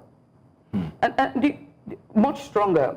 Do you think that all of this that El-Rufai is doing is sort of starting himself to be a voice for the North? That's the positioning he's trying to take. That's the position for 2031. Possibly for 2027. So soon? Possibly for 2027. Explain why exactly, please. I'm interested in it. Yeah, because he can't stay out in the wilderness for so long. Or lose relevance, as it's already happened. With a political animal such as Bola Tinubu, you cannot be in the wilderness for that long. 4 years is a long time, and we're talking of 6. So if you look at the chess moves, he will have to make a play very soon. On that chessboard now, who's at the most advantage? El-Rufai, Nuhu, Ribadu. Your take. Ribadu, why? He's one who is close to the levels of power.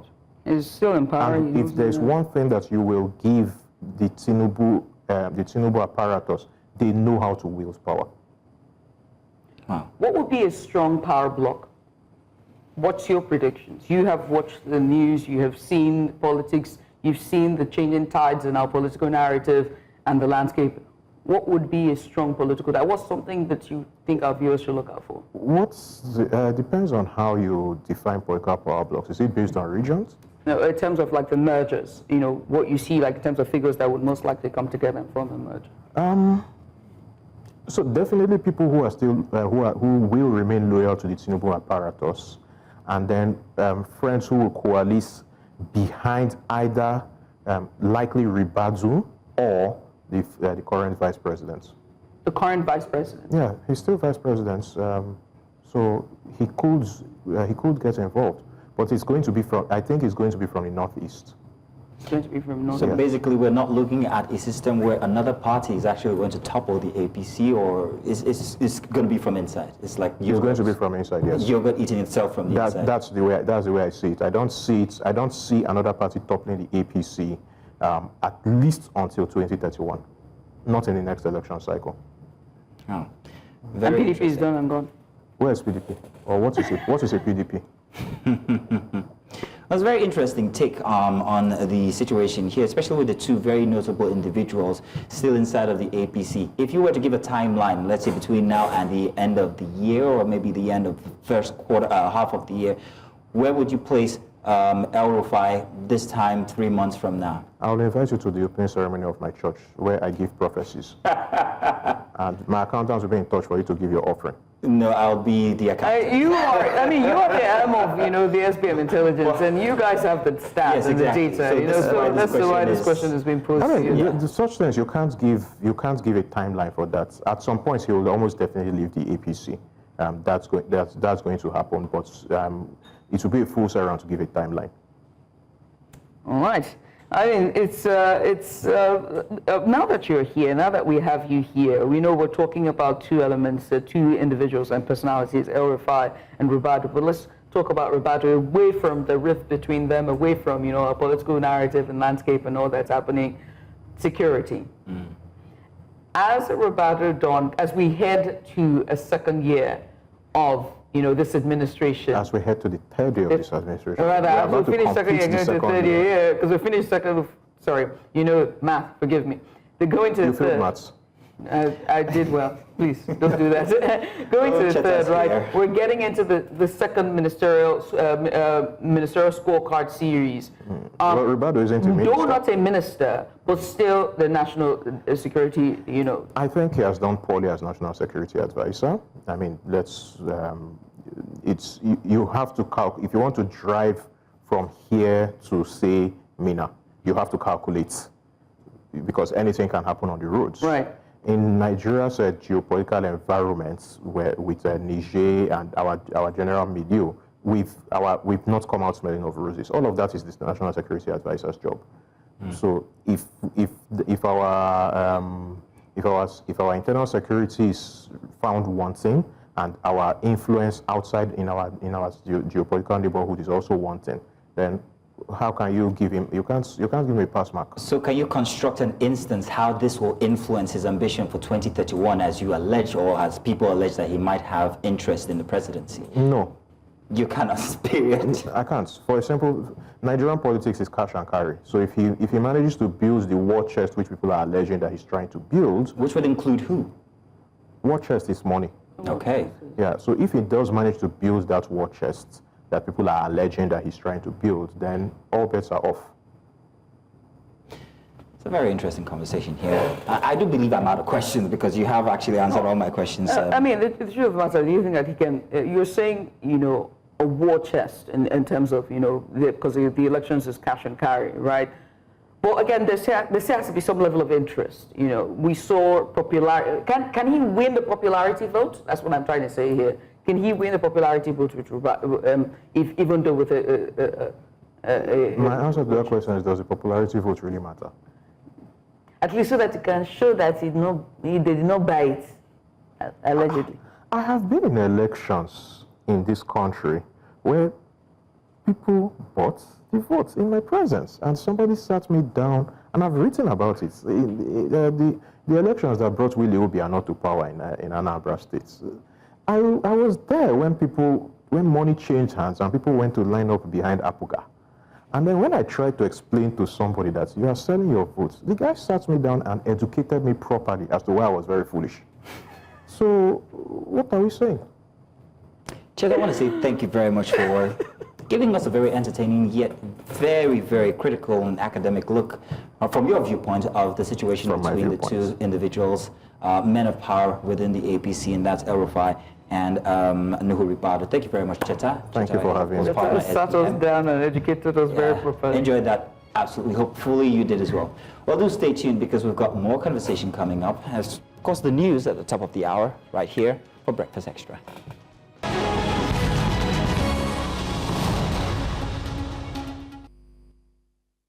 Welcome back. You're still watching Breakfast Extra. It's time to go to the world of sport.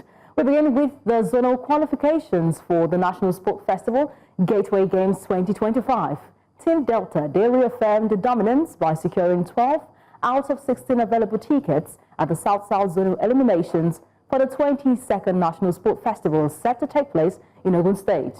The competition held in Benin City saw Delta excel in football, basketball, handball, volleyball, hockey, cricket, and Ebola.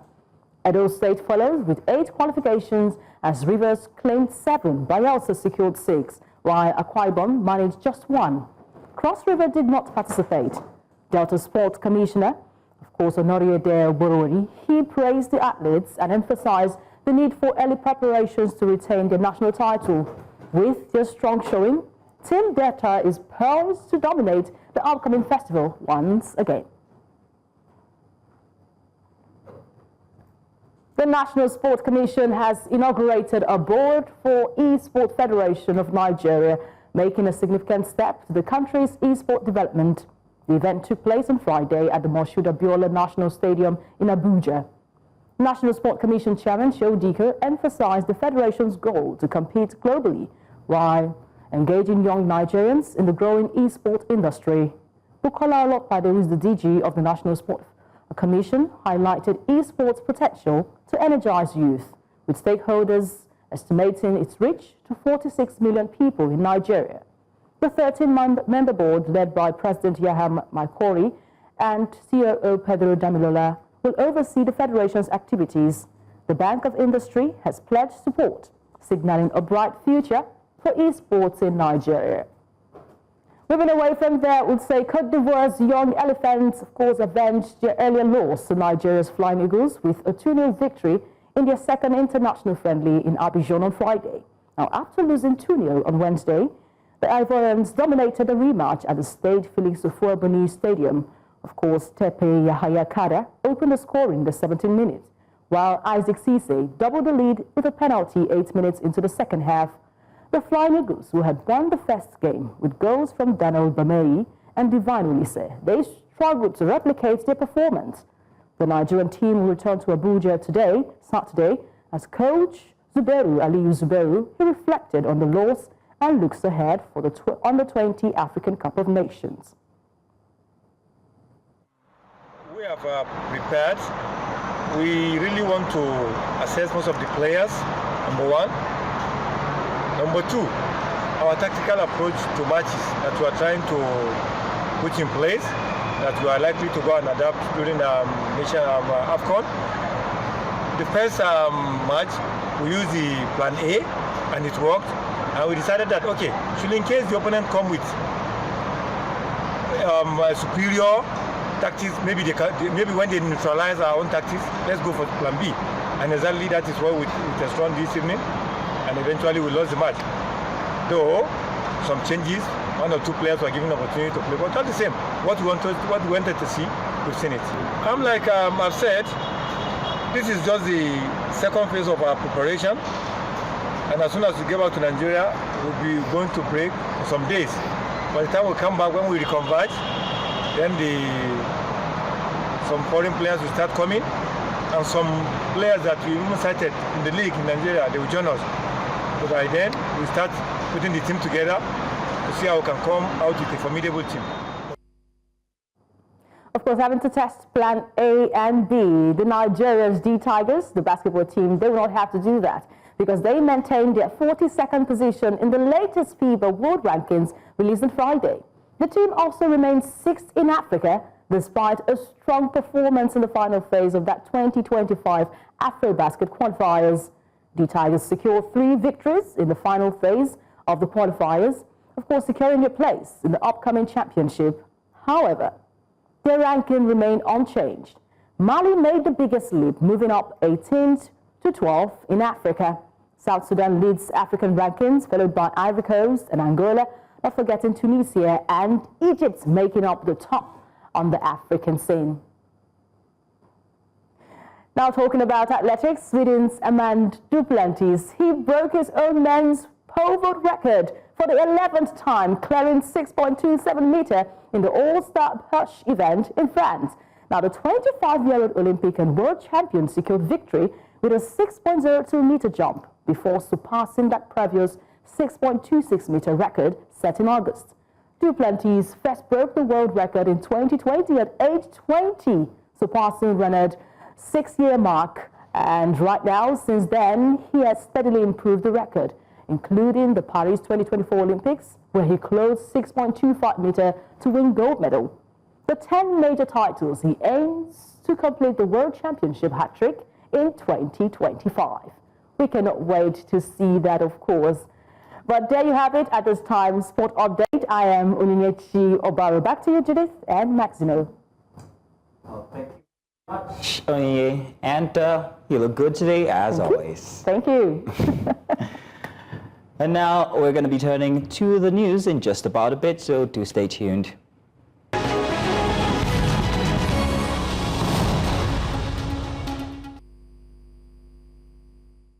And you're welcome. Let's take the news now. My name is Mazino Appeal. These are breakfast headlines. Now, the feud between Senate President Godswill Akpabio and Senator Natasha Akpoti-Uduaghan as Unoma Akpabio, wife of the Senate President, files lawsuit against Natasha. Now, Unoma Akpabio has filed 2 separate lawsuits at the Federal Capital Territory High Court, Abuja, accusing Senator Akpoti-Uduaghan of defamation and violating her family's fundamental rights. The legal action follows Akpoti-Uduaghan's recent claim that her troubles in the Senate began after she allegedly rejected sexual advances from the Senate President. In the first suit, Unoma Akpabio alleged that the senator's statements caused her emotional trauma and left her and her children living in fear. She is demanding that the court declare the statements a violation of her dignity under the Nigerian Constitution and the African Charter on Human and People's Rights. She's also seeking 250 billion naira in damages and a perpetual injunction preventing Akpoti-Uduaghan from making further allegations. In the second suit for defamation, Unoma Akpabio challenges Natasha Akpoti-Uduaghan's claims that her husband made inappropriate advances toward her. She describes the allegations as false, malicious, and damaging, saying they have tarnished her family's reputation. Now, as part of her demands, she is asking the court to order Akpoti-Uduaghan to issue a public apology in 2 national newspapers and pay an additional 1 billion naira in damages. The court is yet to fix a date for the hearing of both cases. And staying on legal matters, the ECOWAS Community Court of Justice has dismissed a case filed against the federal government of Nigeria over the 1996 assassination of Kudirat Abiola, wife of MKO Abiola, the winner of the June 12, 1993 presidential election. The suit was brought by Khalifa Abiola, Mariam Abiola, and Hadi Abiola, who argued that the Nigerian government failed to hold Kudirat's killers accountable. Despite a commission of inquiry identifying a key suspect, Sergeant Barnabas Jibaila. In its ruling, Justice Edward Amorko Ashante stated that the applicants lacked the legal standing to sue, as they failed to establish a direct legal relationship with Kudirat or present a valid mandate to act on behalf of her estate. President Bola Tinubu has signed the 2025 budget into law. Now, this concludes a process that has gone on for several weeks, from the submission of the budgets as an appropriation bill to the National Assembly and subsequent defense of the proposed bill by the ministries and agencies before lawmakers. After the ceremony, which had some members of federal cabinet and the leadership of the National Assembly led by the President of the Senate and the Speaker of the House of Representatives, the President said Nigeria has gone through its worst moments as reforms and policies by the new administration are already yielding positive results.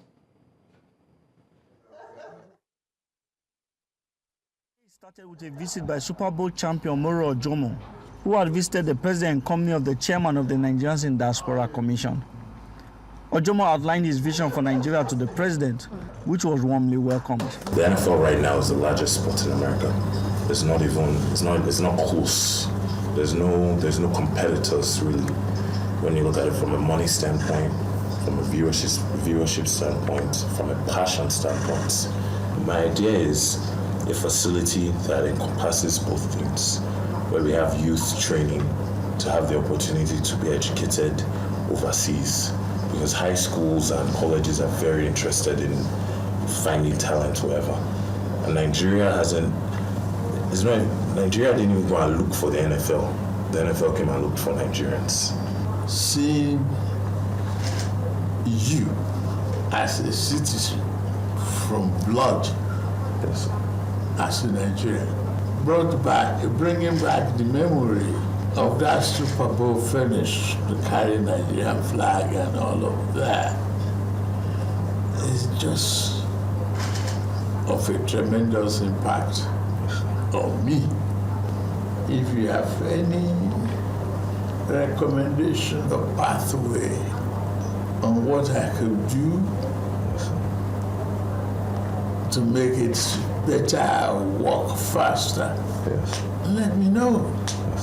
The big event of the day then commenced, which was the signing of the 2025 Appropriations Act into law. It has been a collaborative effort based on consultation, based on cooperation, and robust analysis. Your reforms are working. So when you came to the National Assembly with a very ambitious budget of 49.7 trillion, little did we know that working with your team, we'll find a way to discover other sources of bringing revenue in. And today, you're about to make history by signing the largest budget ever done in the history of Nigeria since independence, 54.7 trillion. President Bola Tinubu assured citizens that Nigeria's best days are ahead and is committed to ushering in that era. There are no dust in our faces, and there are no tears in our cheeks. We work together as brothers and sisters, collaborate with Nigerians. After the initial turbulence, and the takeoff was very, very cloudy and uncertain, today we see a light at the end of the tunnel. With the budget now signed, activities for the 2025 fiscal year can now commence immediately. In Abuja for News Central, I am Amadine Uhi. And that's all the breakfast headlines we can bring you this hour inside of Breakfast Extra. Do stay tuned. We have one more hour inside of Breakfast Extra where we get to discuss very interesting topics, including gambling and also security.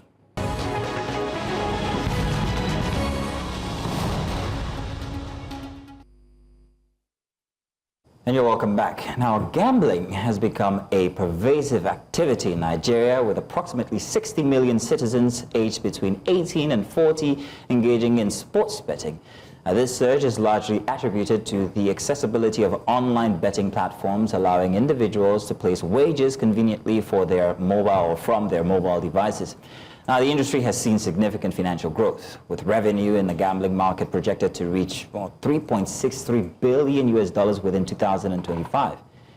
Now, despite its popularity, gambling poses substantial risks, including addiction and also financial ruin. Now, reports have highlighted cases where individuals driven to by compulsion compulsive betting habits have depleted their savings, incurred debt, and experienced severe psychological distress. In response to these challenges, Nigerian authorities have implemented regulatory measures. The National Lottery Regulation Commission oversees lotteries, while state-level licenses are required for compliance with regional regulators. However, the rapid expansion of online gambling presents ongoing challenges in enforcement and also regulation. And so joining us today to delve deeper into this pressing issue is Mr. Koiki Tunde, is the head of our sports desk at News Central Television. Also joining us here is Dr. Bojubola Abiri. She is a psychiatrist and also an assistant lecturer with LASU. There we go. And of course, we have with us Mr. Peter Paul. Believe it or not, he's a comedian, hence his name, I think, and also is an interpreter. Mr. Paul, thanks for joining us. Ms. Dr. Abiri, thank you for joining us. And also, Mr. Koiki, as always, it's a pleasure seeing you with all the guns. Let me see your guns. There we go, that's the guns. I mean, let me start with you, Tunde. Could you just provide insight into the current prevalence of gambling in Nigeria? I mean, it's all thanks to being sports fanatic. I wouldn't just leave it at football now, because I understand racing is there, rugby is there, basketball, it's endless. Your take. Well, thank you very much, guys. To be honest, gambling is something that has existed since time immemorial. Since I think the first documented cases of gambling we go way back into the Roman Empire, the Greek Empire, where wagers were placed on archery contests, on horse racing, and things like that. But with the advent of modern technology and the advances in society, gambling has become more widespread across the globe. Now in Nigeria here, gambling is pretty much well set up. There are over 50 different betting companies across Nigeria, and the prevalence of gambling is quite worrisome. I think a study by a consultant psychiatrist in 2021, I think his name is Professor Chinyere Agocha, he's a consultant psychiatrist and a senior lecturer at Imo State University, actually put the prevalence of gambling by school-age children as almost 60%. Now, there's also a study that also, I think in the NOI poll, that says at least 36% of Nigerians have engaged in gambling at some point in time in their lives. So the question really is that gambling itself is not the issue. It's gambling addiction and the issues that it raises that have now become a major menace to society. You highlighted a few of them. Like, I mean, there are people incurring debt. There's violence. There's sexual violence. I mean, even women also engage in gambling as well. And if these women cannot pay the debts that they owe, you and I can imagine how they're supposed to repay those debts. Now, there's also children and students who are using their school fees to engage in betting. It's this idea, this mentality, this belief that, you know, the next big thing is just around the corner. If you keep placing higher stakes, if you keep putting more money on it, you might just hammer, as we'll say it in Nigeria parlance, and pretty much settle all your debts. But the gambling itself is not the problem. It's the prevalence of addiction that has become a major societal menace that is the problem. Now, Koiki, now you're a betting man. I mean, sorry, you're a sports guy. How has it actually helped sports? I'm saying that because we see plenty of betting companies embrace sports, and it actually seems to be doing good. I want to answer that. I want you to answer that before I come to the studio here, and I guess in the studio. But has it done well for sports in Nigeria, seeing that the authorities might not be focused on perhaps helping the sports develop? Well, has it done well for sports? Some would say yes, some would say no, because a lot of these betting companies, some of them, not all, some of them have actually plowed their profits back into Nigerian sports, sponsoring events, sponsoring competitions, sponsoring athletes. And some would say that that money some way finds its way back into the sports ecosystem. But some will also argue that that money is just a fraction of what these betting companies make, that what they make is pretty much a king's fortune, that if they plowed as much as 20 or 30% back into sports in Nigeria, it would change the landscape tremendously. And if they also plowed just maybe as much as 5 or 10% of that, what they make, into combating gambling addiction, it would change the societal narrative as we currently know it. Well, Koiki, thanks for that. Let's come into the studio. We have Dr. Abiri here and, of course, Mr. Peter Paul, right? And I would like to start with you, Doctor, and just really talk about, you know, the impact of and the influence of gambling in the landscape. This used to be very minute. It used to be small corner shops with their leaflets then, and they would play pool. They call it pool at the time. And now it's gone so far that technology has also played into this, the prevalence and its impact on our younger generation. Your take. So, Doctor, yes. Well, so like Koiki said when he was speaking, gambling itself is not a problem. Gambling, also known as gaming, is not a problem. And of course, it has, you know, a high impact for tourism, tax returns. A lot of people get a lot of thrills and just generally enjoy gambling. However, unfortunately, sometimes some good things come with bad sides as well. And so what we found over time is that quite a number of people have this recurrent and persistent maladaptive pattern of gambling that affects not just their personal lives, but also affects, you know, their relationships. It has legal issues. It causes legal issues for them. It also has financial implications. And so people are struggling with not just being able to gamble and let it go. They are, you know, they are intertwined. It's difficult to separate themselves from the act. And when I see clients who have gambled, you don't even see them because they have a problem with paying back funds. they come when they are suicidal. Because they've gone past depression, they've gone past use of substances of abuse to cope and try to, you know, deal with what is going on. They borrowed money, and it's become such a dire situation. I remember one time that I had this young man who came in with a gambling disorder. So gambling addiction, compulsive gambling, pathological gambling. He came in, and by the time we sat down and I had this conversation with him, I'm like, if you had to look at how much you've put into gambling, how much would you say? He said over 50 million naira. Wow. And then I said, okay, so what do you have in investments, you know, savings? And he said nothing. And so I said to him, when was the last time that you gambled? And he laughed. And he said, on my way here. So he came to check himself into the facility because he was suicidal. But you can see how deep that problem has been for him as an individual. When cross the line from just being something that you participate in and hoping to get, you know, struck a lock, you know, and a free, you know, blow money. So it's a bit of stack to when it's now an addiction. So gambling used to be classified as an impulse control disorder, where the individual had a problem controlling their impulse. It still is an impulse control disorder, except that now it is classified as an addictive disorder. So gambling is also looked at with, you know, when we look at drug addiction, pornography, and all the other addictions that we have. And there are a couple of criteria that look at or that are classified when you want to move from it's just being something that people do for fun to being problematic. So first of all, you look at the intensity, the frequency, and the distress that it causes. So for instance, the individual has a compulsion to gamble, regardless of what they've lost, what they owe, what relationships are affected. They really can't be bothered. They just need to do it. There's also something called chasing losses. I didn't do it the last time. Maybe if I did it like this, again, there's that, you know, intention to continue to use it. Then there's tolerance. Oh, the last time I did this, I used 5,000 naira. Maybe the next time I do it, I'll get, you know, I'll put in 10,000 naira. There's tolerance. So tolerance also continues to increase. And of course, when there is detrimental effects to finance, legal, personal relationships, even work suffers. And the individual can see all of the damage that is happening, but they still cannot control themselves. Then it has become a disorder. It's a very strange kind of addiction, because for other addictions, you can see either tangible or maybe mental, what do you call it now, effects to the human mind, or maybe, you know, but in this case, it's you giving out money. How does it increase your dopamine? Yeah. What exactly happens? Well, so clearly there's a center in the brain that is called the reward system, or the reward center, which is also what gets a thrill when you either use, you know, drugs, watch pornography, eat food, or even if it's sex addiction. And so it's almost the same with gambling. It's the same pathway.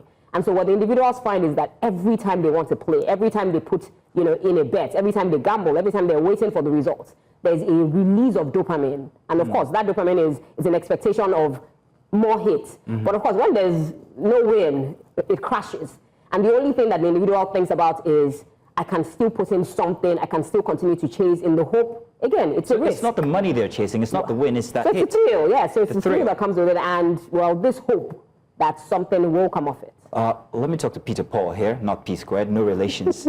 Aja 1, Aja 2. We're seeing a situation where, I think everybody knows what that means. Yeah. Right? This thing where the dogs, research, I'm not a betting man. In any case, we also see where entertainment is beginning to also be broaching or, you know, coming together here, merging.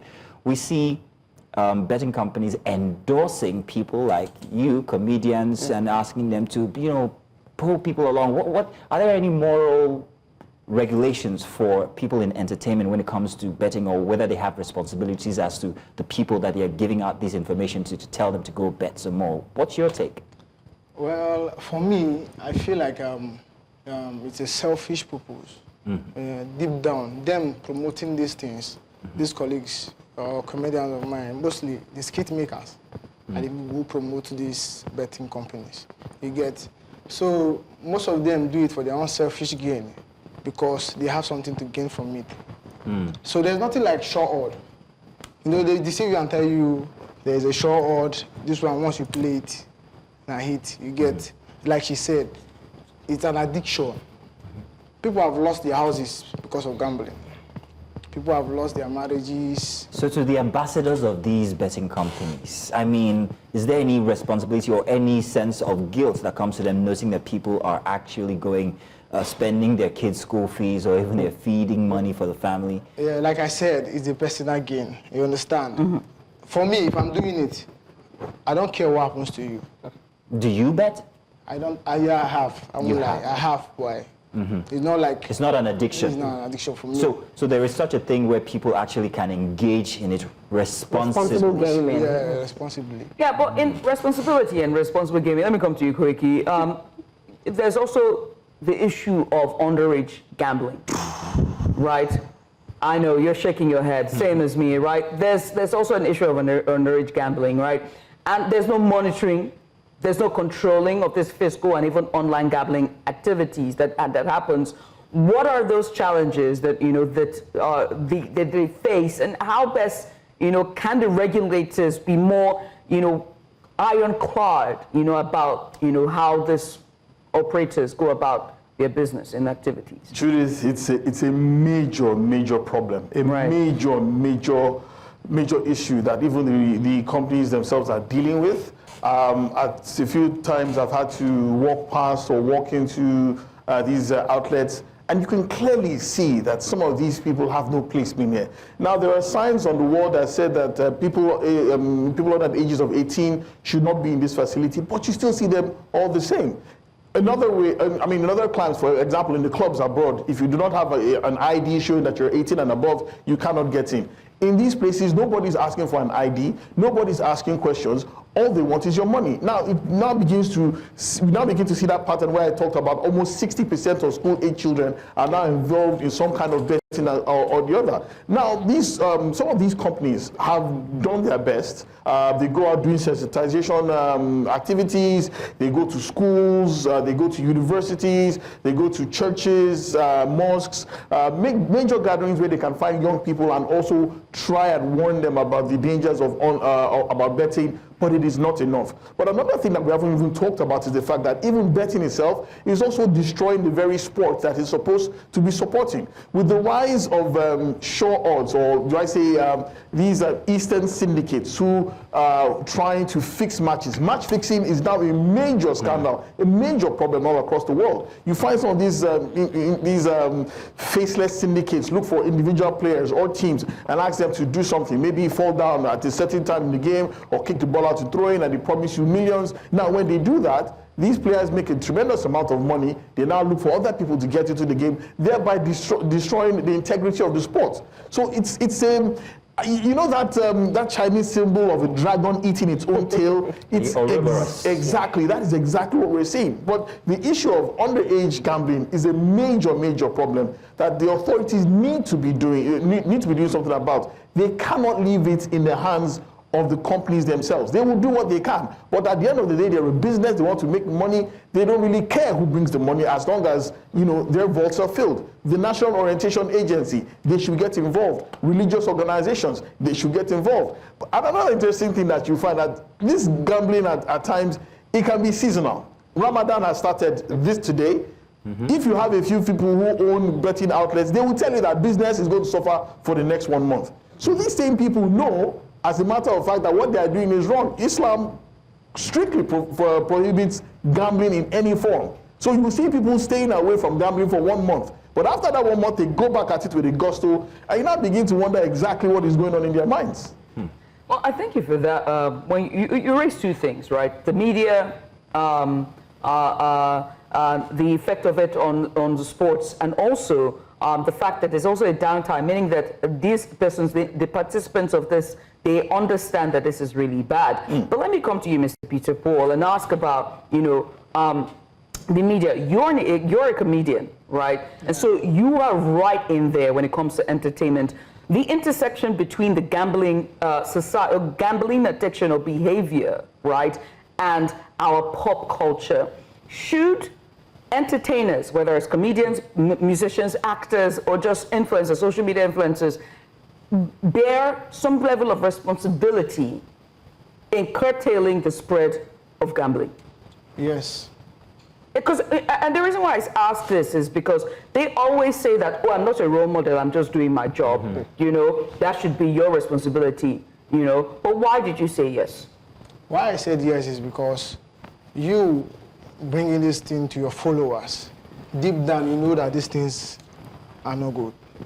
Like I said from onset, it's the selfish gain.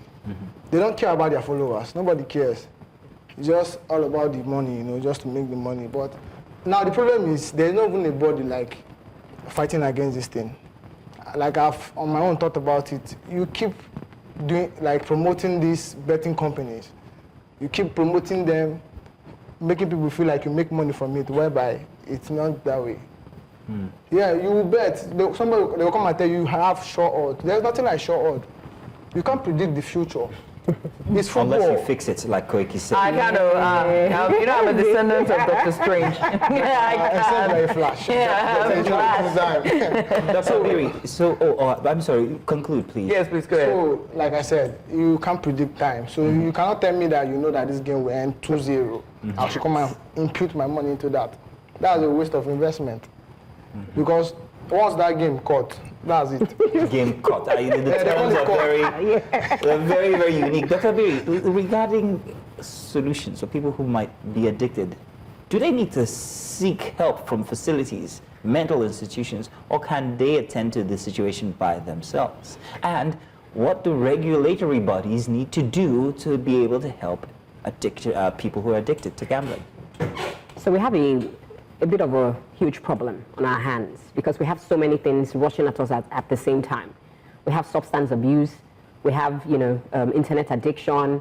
And that's a thing? Oh, I should check myself. Yeah, it is a thing, and see whether you meet criteria. Do you know how I get a dopamine hits from just scrolling all the TikTok? likes? All the likes. No, I barely post. But like just the hits on TikTok, just scrolling, and like it feels so good. Oh my God! Case study right here. Oh God! We will be at your facility later. It feels really good. I don't know what they did to TikTok, but I just scroll and then it just feeds the right thing I need to hear. The addiction is showing. It is. So you were saying. So if you've never seen the movie The Social Dilemma, I encourage that you see it. Yeah. It shows that, you know, there's psychology behind everything. And the psychology behind substance abuse, behind pornography, behind all the addictions that we're seeing, including gambling, is the fact that, well, apart from the dopamine release and all of that, is people have what is known as an immediate gratification. They want it now. They can't wait. People can't delay gratification. And so when you say to me that you're going to secondary schools and you're telling children, oh, don't do this, children they're just looking at you like, you're telling me not to do this thing that at the end of the day, in just a few minutes, I probably will be guaranteed this. They're already starting with their video games. They're already giving food out for video games. And it starts with things like video games. The problem is also that, you know, addictions occur in clusters, hand in glove. And so chances are if someone starts with pornography, they're likely to also move to gaming addiction. If they do gaming addiction and after a while it doesn't, so again, tolerance, you start to look for more to get that hit. Are we positioning our children wrongly? Because when you talked about the games that they play that actually have a system of reward in itself, and that keeps them playing these games, that's what we're doing, isn't it? So somehow we're setting them up. We're setting them up. Yes. And so it's the reason why we must. So again, everything for me always starts at home, from the individuals. Be intentional about what your children are watching, what they're seeing, what they're getting rewarded by. You know, some children will take their parents' phones and the next morning their parents are screaming and saying, my naira has gone, because the child was buying coins overnight to just, again, feed that thrill. But beyond that, should they get help? For me, awareness and advocacy is the way to go. We must keep talking about it. Because even if you feel like they're not doing it at home, if they get out and they see something, and they do see things, they look around and they see all of these things, they see the adverts. So again, we must keep talking about it, keep educating and informing. Should people get help, early intervention, prompt intervention is much better than waiting till the end of the line. Because like I've said, people will come down with conditions like depression, they'll come down with substance use disorders, and of course, gambling sometimes occurs with other mental health disorders as well. Right. Koiki was saying that, you know, it's Ramadan. Again, Ramadan Kareem to all of our brothers and sisters, Muslim brothers and sisters who are starting this holy month. May all your prayers and supplication be answered by Allah. Ameen. This month he said there's going to be a downturn in the economic, stats. Not saying anything to our Muslim brothers and sisters, but also this coincides with Lent as well, the Lent period for the Roman Catholics. So there's still going to be even a downward tilt. So this thing of seeking help, they have help now. Am I not doing the mask? There's help. They know it's bad. So how is it, just help me understand, how is it that for like the entire month of Ramadan, the holy month, and also for the month of Lent, the down indices is going to be down, and then right after they can go back? How is it that they can be able to hold themselves back and then still go back and do it? I don't get it. Just help me. It's my brain can. So while a significant number of people will be able to hold themselves, some people will still continue to gamble. The numbers definitely will drop. And so it's important to highlight or identify that there are certain factors that predispose people to, gamble. Poverty, ignorance, isolation, loneliness, and celebratory, times of the year. So for instance, maybe Koiki will probably tell us that during Christmas, or during, like when it's 30 December and all that, people want to, or when the, leagues are on and there's a lot of football games on as well. It goes with the excitement. Yeah, it goes with the excitement, the festive seasons. However, power is nothing without control. So some people will be controlled. Some people will be able to hold themselves because they have, religious obligations. But then again, once those religious obligations appear to have been lifted, then people will go back. Koiki, earlier this week, you and I talked about an event that actually was put together here in Lagos that had something to do with regulators, if I'm not mistaken, or stakeholders in the gambling sector coming together to discuss on matters regarding gambling. What was that event about? I think it was a meeting of, I think it was an African gaming conference or so. I think most of the major betting companies were meeting together regarding charting ways obviously for their own future. I'm not sure whether gambling addiction featured on that conference because we were not invited, so I can't speak on it as conclusively as I'd like. But I just want to applaud what Dr. Abiri said regarding the predisposal factors that push people into gambling addiction. And one of the major things that I picked out of that is poverty. The pervasive poverty in Nigeria over the last decade has driven people to extremes and into things that they ordinarily wouldn't do. This is a very monetized culture where we believe that if you don't have money, if you don't have a certain amount of wealth, you are pretty much nobody. You would see, primary school kids, secondary school kids walk by a car lot, get on their knees and start praying in front of a Mercedes-Benz. And I'm thinking, what exactly does a 12-year-old or 13-year-old know about a Mercedes-Benz? But he's been conditioned to believe in this society that if he does not have that, he's pretty much nobody.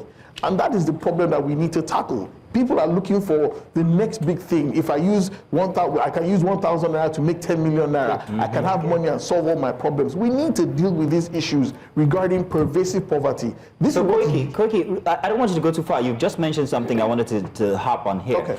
Now, regarding the pay 10,000 naira, win 10 million naira, do you think that perhaps maybe regulation should also include that these prizes are somehow maybe limited so you do not cause people to think of the possibility of winning that great an amount of money from something as little as 10 naira? Do you think that that would be a good reform? In another society, that would be challenged in the courts. The legality of whether you are infringing on the person's personal rights. They would say it is their money. They can do it. But this is to the regulators now. This is to the regulators, as in if they can keep a cap on that winning. I get that, but you can be very sure that the betting companies will fight back. They will take this to court. That you cannot limit exactly what. It's like you driving into a filling station. Can the filling station tell you exactly how much you're going to buy, how much fuel you can buy? No. It's pretty much what you are capable of paying. Whether you want to pay at you want to buy at 9.50 or you want to buy at 9.20, whether you want 50 gallons or whether you want 20 gallons, it's pretty much your prerogative. And that's what people are saying, that these things, it's pretty much, it's an educational thing. We really need to get to the very roots, continue to push it in the faces of people. Back in the day, you would see cigarette packs that had that writing on it, smokers are liable to die young. Now you have to probably start putting up signs somewhere that's saying that gambling addiction can lead to, I don't know, mental health challenges, or can lead to family ruin or something. Something just has to give. Perhaps, Koiki, Tunde Koike, I want to say thank you very much for joining us. Also here in the studio, Dr. Banjubela Abiri, thank you very much. And Peter and Paul, just one guy, thank you very much for joining us as well. I wish we had enough time. I wanted to draw the intersection between our economic downturn as well and, you know, the proliferation of gambling and how, whether or not it's gone a bit of impact. And also our moral decadence, how our younger, you know, the vulnerable groups in terms of the underage gambling because of what they see on social media. But hey, there's always another time. We hope to have you join us again soon. Dr. Abir, always a date. Mr. Peter Paul, lovely to meet you. Let's go on a short break. When we come back, is kidnapping the epidemic? Let's get into it after the break. Stay with us.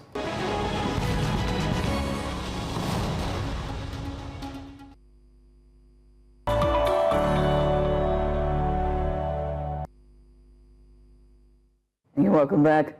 Now, in Nigeria, kidnapping for ransom has spiraled into a full-blown crisis affecting citizens across all regions. Just this past week, the Afenifere youth leader was abducted, sparking widespread outrage and urgent calls for action.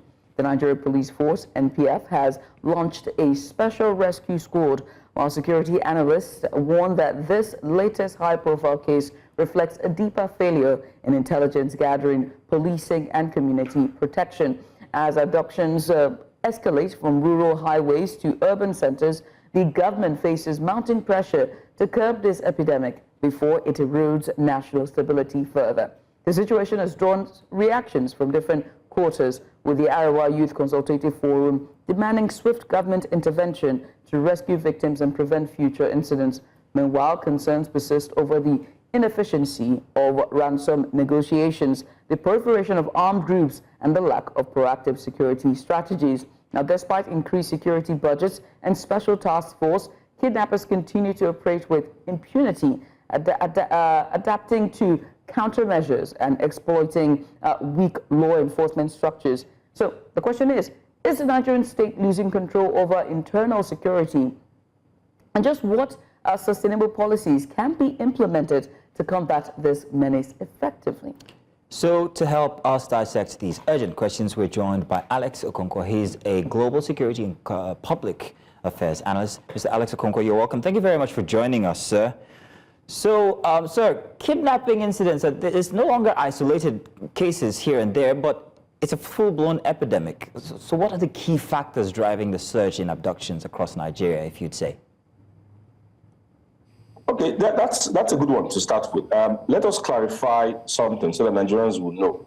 Every time criminality, all forms of criminality, be it banditry, capital hustling, or whatever, every time they increase, it is sequential, it is actually parallel to the increase, or rather, I would say the degradation of the economic situation. So in 2017 and 2018, and then immediately after COVID, before the economy is picked up again globally, criminality in general increased. So we must link whatever kind of violence we're having now to the economic situation on ground. If you have taken note, you will see that even the violence that used to be petty crime has become very, very, very, very tough. You see people being beheaded. You've seen a lot of that if you've just taken note around you. It means people are getting even more aggressive within the criminal sphere, so to say. So it is quite normal for those of us who have been observing this thing to see that we are going through that period now. As the economic hardship perdures, so is the crime becoming more violent. Now, kidnapping, unfortunately, is the simplest of them all. To be a bandit, to go to a place, you might end up confronting the army. You don't know where they are. To be like a castle hustler, also the headsmen have arms, so they can attack you back. But to kidnap a bus of 14 tourists or 14 travelers on the Lokoja Road, for example, is a bit simpler, so to say. I wouldn't say easy, nothing is easy, but it's a bit simpler. So that's why the criminality part of it is, of kidnapping, is the one that is increasing, because that's the simplest one for bandits to do, so to say. It's very difficult for bandits to invade a school these days. It's not as easy as that. You've seen that has reduced. But in line with what you're saying, simple. Mr. Okonkwo, in line with what you're saying, it's the same case with what we see with the Afenifere youth leader who was kidnapped a couple of weeks ago, and that has been all over social media with buddies calling that he be rescued. Now, do you think that this is going to trigger national outrage so that perhaps maybe the government begins to take decisive action regarding kidnapping specifically as a threat? Okay, let me deceive you. Let me disappoint you. Sorry, it's not. The answer to that is not. Nigerians have become too docile. I am personally disappointed. I think things are not getting better in terms of security. I mean, I'm talking of not collectively. Okay, let me clarify this. In terms of the security agents, they are better coordinated. So, good point for that. But in terms of this insecurity itself, things are worsening because it is not only linked to the security agents, it is linked to the economic hardship. So this actually falls directly on the government. It is not like what we used to have in the past. What we used to have in the past was that we left it to linger and the monster was created like Boko Haram, like IPOB, like the Niger Delta agitants. What we're having now is insecurity linked to economy. It's not fundamentalist. There is nobody trying to impose Islam today. What people are trying to do, they're trying to make money.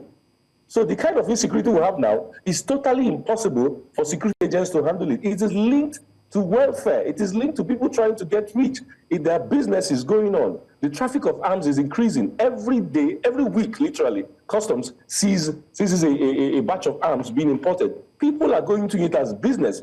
So we've gone back to the wave of kidnapping we used to have during the Evans period, if you remember, when it was being done for money. There are ransoms as low as 5 million. And then as high as 200 million. In fact, this Afenifere youth leader, I think it was 100 million that was asked for. I'm not sure now. I think 100 or maybe a little bit more. But it's just to tell you that it's become a business. And what are we going to do against the business? There is no army or police that's going to combat that. Because the young people that are going, and it's young people, that are going to kidnapping, are going into it for money. Just like the Yahoo era, like the 419 era. We've always had that era. So it's kidnapping now that is the big thing. They get paid in dollars.